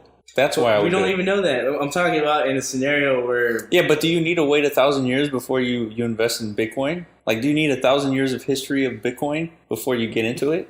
It will help. What? No, wait. It will help. But then we're talking about if you could go back in time and tell yourself something. But of course it's not going to be 1,000 years, because technology nothing is 1,000 years anymore. And then the technology age... I mean, the last time you can mine a Bitcoin is in 2140. Exactly. So 120 years from now. Exactly. But like, technology is so rapid and so fast. The pace of change nowadays is ridiculous. That's why 10 years is like 1,000 years. Exactly. Think about Bitcoin. Bitcoin is the only network that's never been hacked. Mm-hmm. Think about what that means. Like, that's a big deal. That's true. Yeah.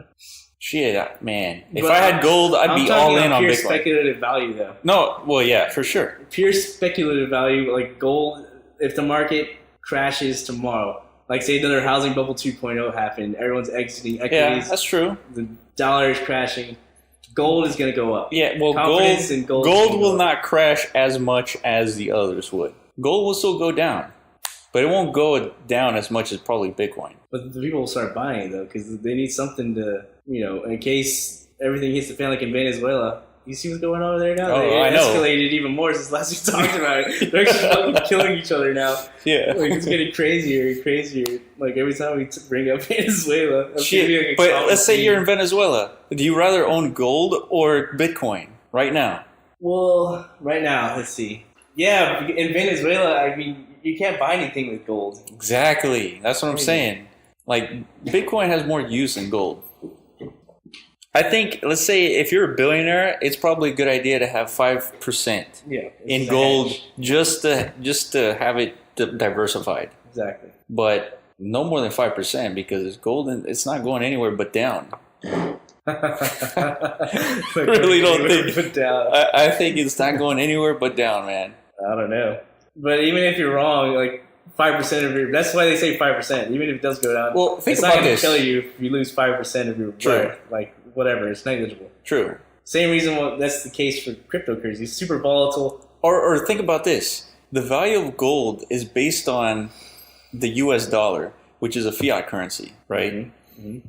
I'm thinking gold went up because of inflation. And so if we're basing value on gold compared to dollar, due to inflation, gold is not even worth as much as it is right now. Mm-hmm. Because right now there's so much US dollars in circulation, gold has to compensate in price value in order to take into account all the dollars in circulation. So let's say if you have $100 in circulation, gold would be valued really high, right? Let's say $100. Okay. Now there's $100 billion in circulation. Gold is not worth $100 anymore in a $100 billion circulating economy. It's worth 10 million, 100 million, $1 billion. Gold? Yeah. Wait, why are you tying the value of gold to dollars? I don't understand. If That's what I'm saying, point. what I'm gold saying, is supposed to be independent of the circulation of fiat. It's see, but it's not though. It's not, because if there was less dollars in circulation, gold would adjust according to how much is in circulation. So what I'm saying, the more dollars are in circulation, the more valuable gold is. Well, I guess, I mean, it's that it's like highest it's ever been. Yeah, because of inflation. Over the last, like, I mean, it's been higher. I think it was. I mean, I'm trying to explain like how I have this in my mind. Mm-hmm. If you have $100 trillion in the bank, and Bitcoin, let's say the market cap of gold was $1 trillion. You could spend $1 trillion out of your $100 trillion to buy all the gold reserves there are on the planet. So you would own all the gold. But because there's $100 trillion that you own, gold has to be that much more expensive for you to obtain. Mm. So therefore, the price of gold increases so that you can go and buy out all the reserves of gold. So what, you're saying the less cash, the less valuable? Yeah. Yeah, the less cash in circulation, the less valuable gold is. But I think the reason why people speculate on gold's value going up when there's less cash, or when we say cash becomes worthless, just like in Venezuela. Yeah. Some kind of global economy crisis. Whatever drives the elimination of the US dollar, people speculate that we're going to have to find another, if not the government to give us confidence in our means of transacting. Yeah, that's going to be it's tough, dude. It's going to be gold, because in history, it's been gold. Yeah, okay, it was gold only because it was the only thing that identifiable that was scarce, legitimately scarce at the time. And then there's global consensus on its value. Oh, for sure. Just like right now, there's global consensus that the US dollar is the most valuable piece of paper. Yeah, but if you go back and you want to pin currency into a scarce asset, you would no longer do it to gold because it's not scarce. You don't know how scarce gold is, but you know how scarce Bitcoin is. Yeah, but Bitcoin doesn't have that global consensus I'm talking about. Oh, but it'll get there. It will. I'm saying it will. What I'm saying, so we both agree. We're arguing tomorrow. That's what we said. Tomorrow. No. So we both agree. Bitcoin. Well, Bitcoin is everything gold is. But better. That's what I'm saying. But again, we don't have that global consensus. I agree with that. There's going to be growing pains. That's why I said we're in that infancy. That's what I'm saying. That if I had gold right now, like gold reserves, I would move all of that into Bitcoin. Yeah, but I said if shit hits fan tomorrow, you said you would do that. That's ridiculous. Because I'm saying if shit hits fan tomorrow, what's going to increase? Like, what are people going to flood their net worth into? Not gold. Yes, they will, dude. That's what they always do. That's what they have to do because there's no other. Well, it's not Bitcoin, dude. But here, the reason why they put it into gold is because if shit hits the fan tomorrow, if there's $100 trillion in U.S. circulation, if shit hits the fan, there's still $100 trillion in U.S. circulation, right? Yeah, but it's not valuable at anything. Say it's zero. The 100 trillion is worth zero, though. Well, it's only so. Just again, Venezuela, their paper is so shit. They're using. But that's because of inflation, right? That's why it's shit. Okay. So, but in the U.S., you have probably $100 trillion in circulation. Okay. And if the shit hits the fan, there's still $100 trillion in circulation, right? They didn't change. Yeah. And therefore, the price of gold didn't change. Therefore, it is smart to move your money into gold. But it's a legacy asset, gold is. Yes, for sure. And right now, the attributes of gold does not compare to Bitcoin. Right, Bitcoin performs better as gold than gold does as gold, and so the new age, the millennials like you and we wouldn't put money in gold. We would put money in Bitcoin. Yeah, for sure. I think there's like tons of polls on that. Poll millennials left and right, and they ask them that same question. Yeah, I think it's usually like 70-80% would rather have Bitcoin than gold. Yeah, that's telling enough. Yeah, you know, how our psychology is completely different from our parents and that's where the wealth distribution is going to lie.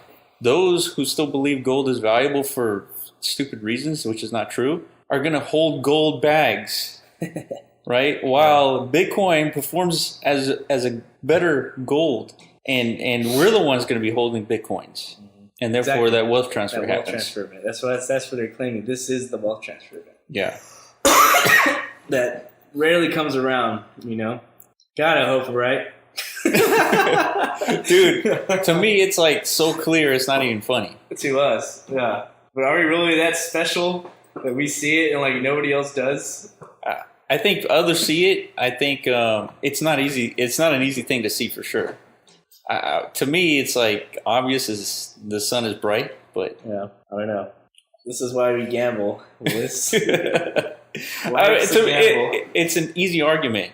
If you were to design an asset that's scarce and rare and hard to mine and all that, you would come up with Bitcoin. No, yeah, for sure. Satoshi had it. He nailed it, dude. Thought this through, and he nailed it for sure. Yeah.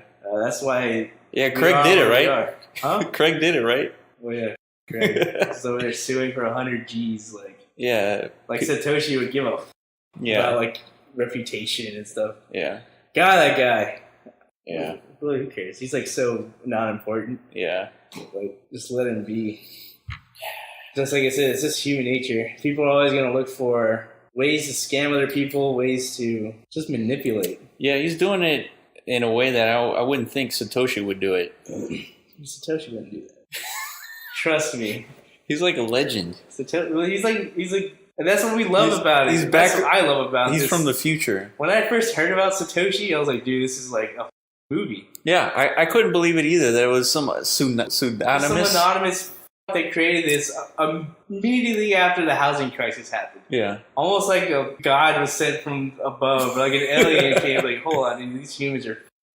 I need to come down here and just like fix everything for them. Let me give them digital gold. Yeah. Or maybe it was God. And this is end time currency. This is revelations in progress, Willis. In cryptocurrency form. Yeah. Remember? I don't know if you remember Revelations, but part of it is one world currency. It's like one of the prophecies of the Revelations. It's going to be a one world global currency. How could they have seen that coming? Dude, you could consider gold as a one world currency right now. That's actually a good point. That's very true. So you can always fit a narrative into whatever Bible, Revelation. Yeah. I forgot what else it is, but yeah. I remember like some old dude came into my office once and told me that story. Like totally spooked me out. I got so like, I was like, which story? Do you remember? The one I just said. Like, oh, really? That one? About Bitcoin. Like, have you heard of this Bitcoin thing? Like, first person I ever heard talk about it, like in person. Yeah. And then he told me about the connection to the Revelation passages and stuff like that. Yeah. I mean, I'm not like a super religious person, but still, the way he's presented that information to me was like really convincing. Imagine. I was like, whoa. Yeah, I can imagine. And then he's like trying to get me out of his church. Probably trying to molest me or something. Yeah. Molest like I was some kid. I don't know what his motives were, but he's probably just trying to save my soul. Like a nice man. Right. Yeah. Well, he's trying to get you to donate currency into the church. Like, remember that Bitcoin thing I told you about? It's like, here's my donation. Yeah. My fucking QR code. It's like, send please. Yeah, that would be a funny thing to witness, a church like showing a QR code right under Jesus. What? What do you mean? So that way when you go to church, you go and donate Bitcoin. You just like hold up the scan. You know what? That's cool as that sounds awesome. Like instead of passing around that stupid bucket, like in each aisle, you just project a QR code on the screen. Like, all right, guys, make sure you do it right under Jesus. That way, so you feel really good about it. Right? Yeah, let it be known. Like this is Bitcoin is going to Jesus' That's right. Wallet. This cold wallet, bros. Trust me, we won't spend a dime. It's going to figure it out. You know what? The church would never do that. You want to know why? Because you can go and search the public address, and you can see what they're spending it exactly. On? But you wouldn't see what they're spending it on. You wouldn't see what they're spending on, but you would see that there's transactions leaving that wallet. But I think everybody who goes to church knows that they're donating to the church. No, for sure. No, there's nothing wrong with that. I don't think everyone's like convinced they're giving money to God. At least I hope not. No, I agree with that. But what I'm saying is, once you know how much that church is making, that would be interesting. You'd be hesitating on donating. That would be interesting. I would love to find that out. Yeah, man. Like especially like those mega churches, like the Joel Osteen, yeah. Could you imagine? Dude, that's actually brilliant. Dude, that's amazing. That's why they would never do that, because it's in the public. But they would have to if Bitcoin was like widespread adopted. Well, that's actually if they were smart, they would do it. You see like the U.S. government's wallet and stuff. That's right. You can just open transparency with everything. Yeah, that's perfect. That's why everyone likes Bitcoin, because of that transparency. Yeah, the open ledger. Yeah. So, yeah, like there's those things like I don't visualize. Like I hear these things, but I can't visualize them. Now I'm starting to visualize a world of open ledger technology. See, and that's another reason why countries are going to hesitate, because now they don't control their money supply.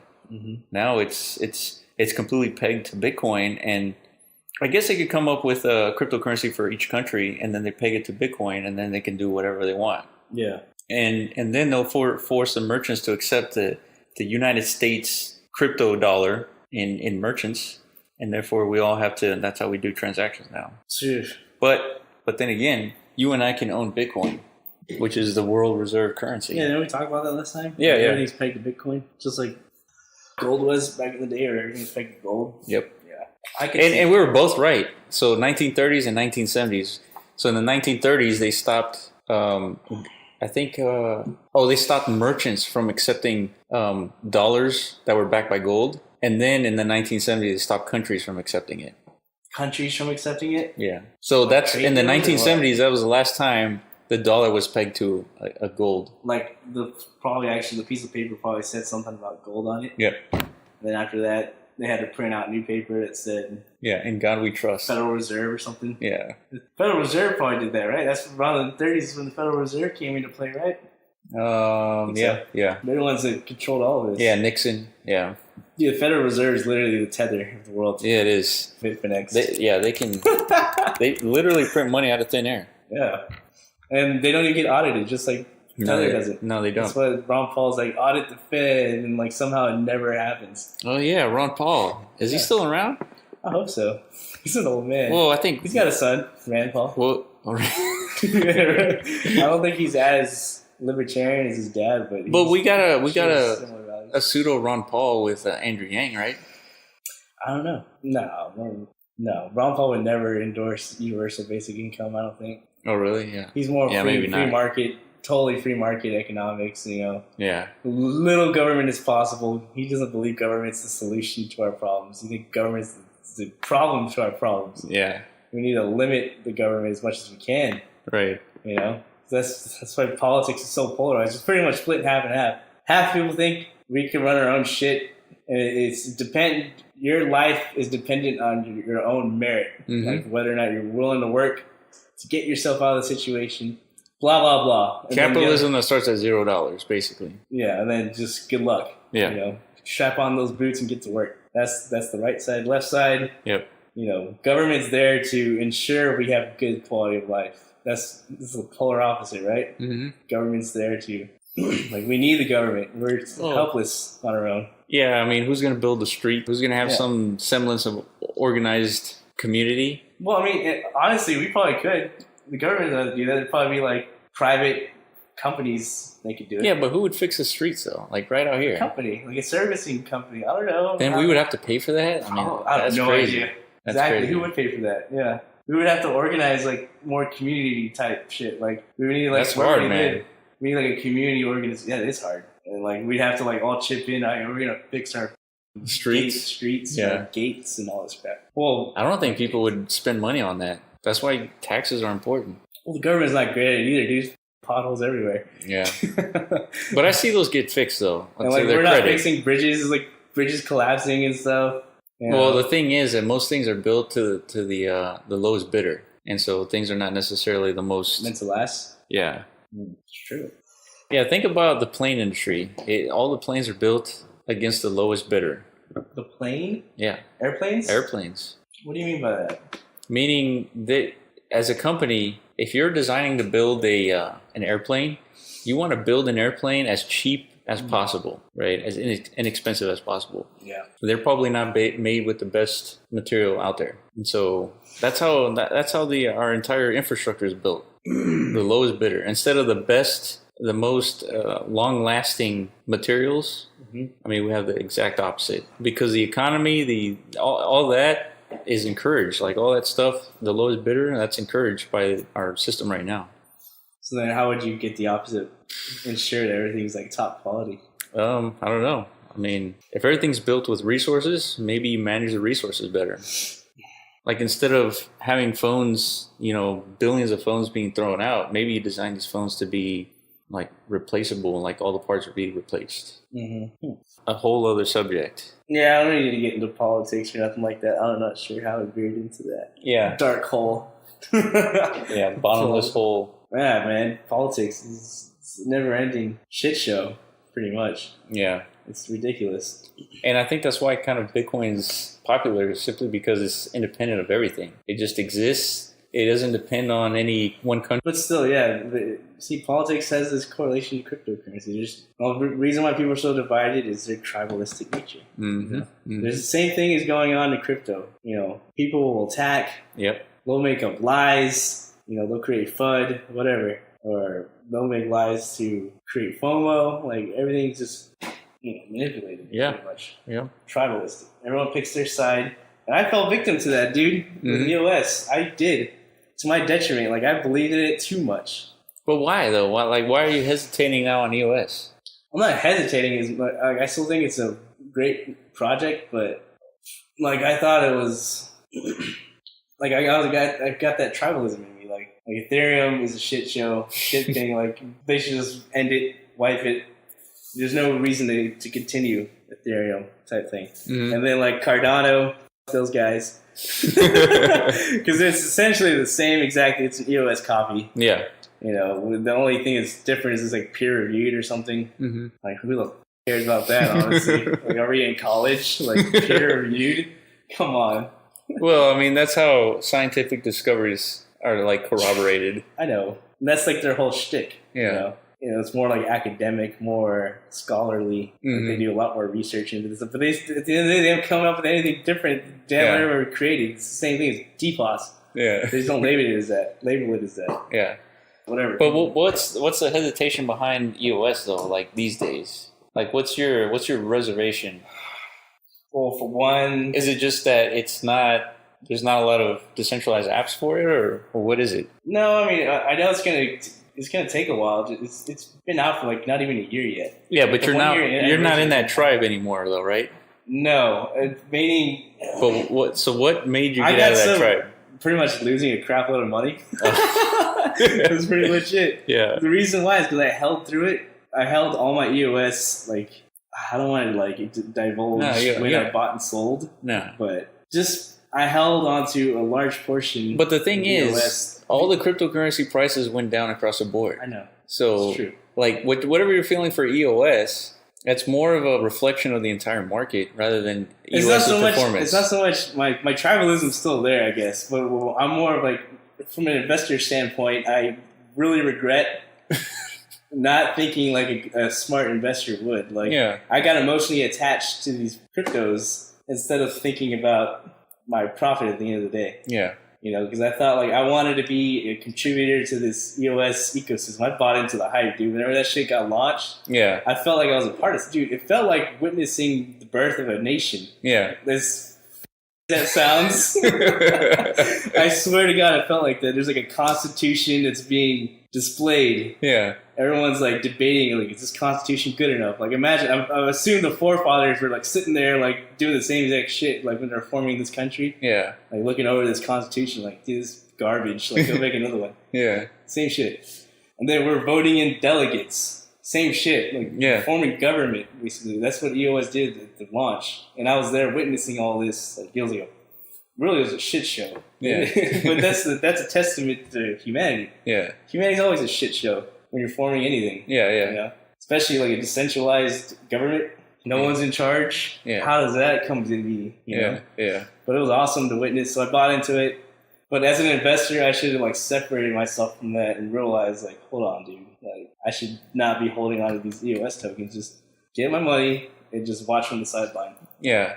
Yeah. That's why I have a little bit of regret that I didn't do that. But then it's across the board. It's all your bags. What? Not getting out. at the right time.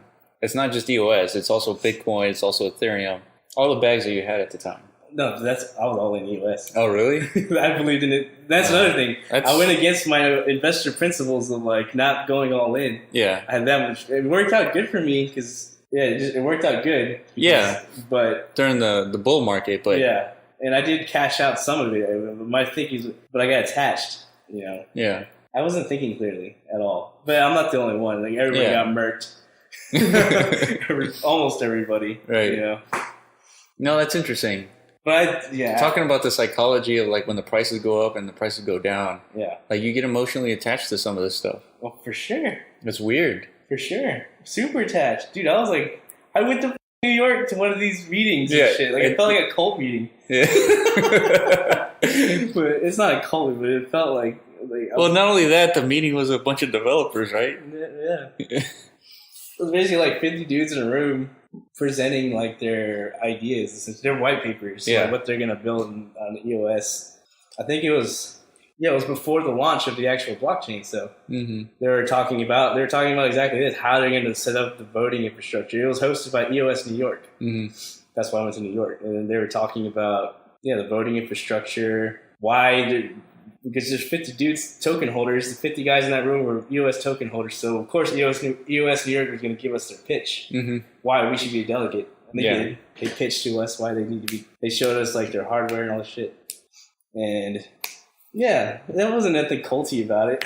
Yeah. It just felt like a developer meeting. And I'm not a developer, so I felt a little out of place. But it was good to witness that, Because all along my career of investing, my short career, I was just playing around with tokens, right? It's just shit on the screen. I never saw nobody like building anything, so I wanted to see for myself. I wanted to be in the room and like meet these people, like make sure they're real. It's not just everything's a scam, right? Right. It's not. There's people out there. They're working. Yeah, that's what I wanted to see. Because I remember there's a guy. He invested early in Ethereum, and that's what sold him. Like he thought crypto was like bullshit, just a scam show. And then he went, and it's like one of these early dev meetings to an Ethereum, and he just saw all these like nerdy kids, right, like coding out their ass, like they're all just coding, like a big room full of dudes who are like awesome programmers. And that sold him. He's like, holy shit, like this is something. This is real. This is the beginning of something he felt. Like he felt it in his gut. And he made a big investment in Ethereum. What's the guy's name? I don't know, it's the bald guy. The bald guy. Like, he owns, like, Galaxy Digital. His name escapes me, but he's a very prominent investor. He's, like, the first big Wall Street bull. But, so I needed to see for myself. Are you talking about Andreessen Horowitz? But he's great, He's a little misleading, he's a big shill, too. He's, like, always talking about, like, the herd is coming, the herd is coming. The herd never came. He's talking about Wall Street herd, Oh, I see. Because he's like, he's like a Goldman. A 10-year-old asset, I mean, it's still kind of young. Yeah. So. But he made it sound like his shit's coming next week. Yeah. You know what I mean? His name? Novogratz. Mike Novogratz. Oh, yeah, Novogratz. That guy. You know what I'm talking about, right? Yeah. Yeah, that's the guy who saved Bitcoin during the Bitcoin and Bitcoin Cash Civil War. Pretty much that's what I call it. Like, dude, I was there. Like, all the exchanges were crashing because it was literally a battle. Like, everyone thought the flippening was going to happen. But apparently this Novogratz guy just saw it as a huge opportunity. 30% discount, 40% discount. Bought all the Bitcoin he could, and just the market never stopped since then. That was like the catalyst. What year was that? Just 2017. All this happened in 2017, dude. That was the year. Damn. 2017 was the year. If you missed out on that year, sucks to be you. That was the greatest year of like history. Yeah. Like that was probably like a small taste of the .com bubble. See, but the funny thing is, in 2017, there was another bull run, like just 2 years prior. Where it went all the way up to like $1,200. But it was a lot shorter though. It was shorter. Literally like maybe like a couple weeks or a month or something. But imagine those people who got in when it was a couple of bucks. Oh yeah. And then it went all the way to $1,000. Those are the people who are like riding around Lambos and shit. Yeah, right now. Yeah. Even at $3,000 Bitcoin. Yeah, they're chilling hard, dude. Like they don't need to worry about nothing. Yeah. He bought bought Bitcoin like 2011, 2012, 2013, anytime. Yeah. Now it's a little more difficult. Like from the average person, it's gonna be hard to own a Bitcoin. You know, I can only imagine, like in 2021, we'll be sitting right here talking about 2019, how Bitcoin was the low 3,000s, and then right now it's stabilizing at 60,000. 36,000? At 60,000. Oh, look at the future. Yeah, 2021. Yeah. No, we'll probably be in our Lambos. Be like, you guys, podcast over. No, hopefully not. Hopefully, hope that happens. Hopefully, dude, by then, dude, $60,000 Bitcoin, man. The community should be like outrageous by then. Yeah, at that point, it's legitimate. Like, there's nobody can say that this is anything but like a legitimate asset. Yeah, but see, the problem, like, we've had almost 2 years of like bearishness, and really nothing has changed as far as like technology. Like, nothing's really improved, which is a huge letdown. You know, it's a huge. That's why I'm not like super bullish on anything, because nothing works still. Only thing that works is EOS. Yeah. I think we got to go back and just take a look at the new technologies that they're pushing. I mean, all the technologies in the 100 range in CoinMarketCap. Yeah. I just go and take a look at their white paper, see if they come up with anything different.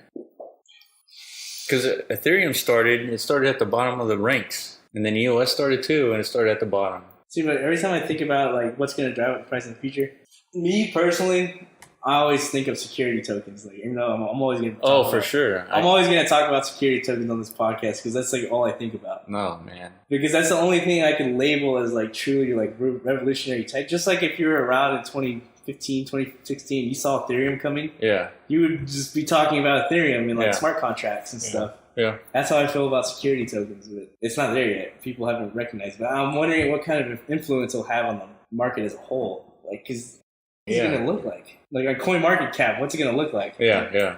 You know? Will it be like... See, security tokens, you do have a good point there, because I don't think... You're converting real assets that are valuable by themselves into crypto. Exactly, but that's going to bring institutional money in. Mm-hmm. I don't know if it's going to be like two separate markets. Yeah, that's a good point. Because there's like a wild west crypto market, unregulated, not backed by any traditional asset. And then there's the accredited investor. Security token, all SEC registered. Yeah. Yeah, all legit shit, not super volatile. I don't know, man. Like, how will I don't think any security token is going to be worth more than Bitcoin, though. Bitcoin is worldwide. I mean, it's just... Well, yeah. It's independent of everything. If they tokenize just stocks, and they just bring the whole stock market into this security tokenized world, all of a sudden Bitcoin's like a small fish competing against Amazon, the $1 trillion... Not until Bitcoin gets recognized as a world reserve currency. Now it'll be the biggest fish. Yeah, because how much would it be valued at? Like if it's like $1 million? 200. So no, if it was 10 million, it'd be 200 trillion. What? Yeah. Wow. Remember? Yeah, we talked about it. A $10 million Bitcoin. Yeah.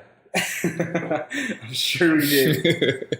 I just kind of forgot. Yeah, $10 million Bitcoin, $200 trillion market cap. Well, yeah, but then I don't even think Bitcoin would be listed by then. It'd just be like everything's pegged to Bitcoin. Yeah. You know, you sell Amazon shares for Bitcoin in that scenario. Yeah. Which just seems absurd. To me, it seems very likely. I think it's very likely simply because, it's a comparison. Because right now, it's better than gold.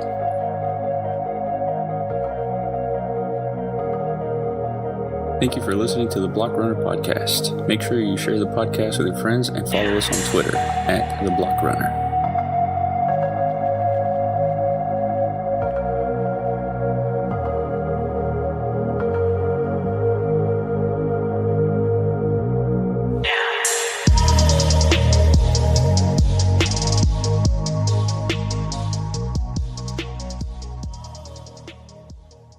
All right, let's call it. All right. See you later, peeps. Right. Hopefully one day we'll have like some hotter sounding podcasts where me and Will have been talking about this. Oh yeah, we're going to be upgrading equipment pretty soon. Yeah. So like all this clicking and shit you've been hearing right here, hopefully we won't hear it. We'll have like some good microphones, that only isolates our hot, sexy voices. And not all the clicking and drinking and stuff we do in the background. All right, guys. Thanks for listening.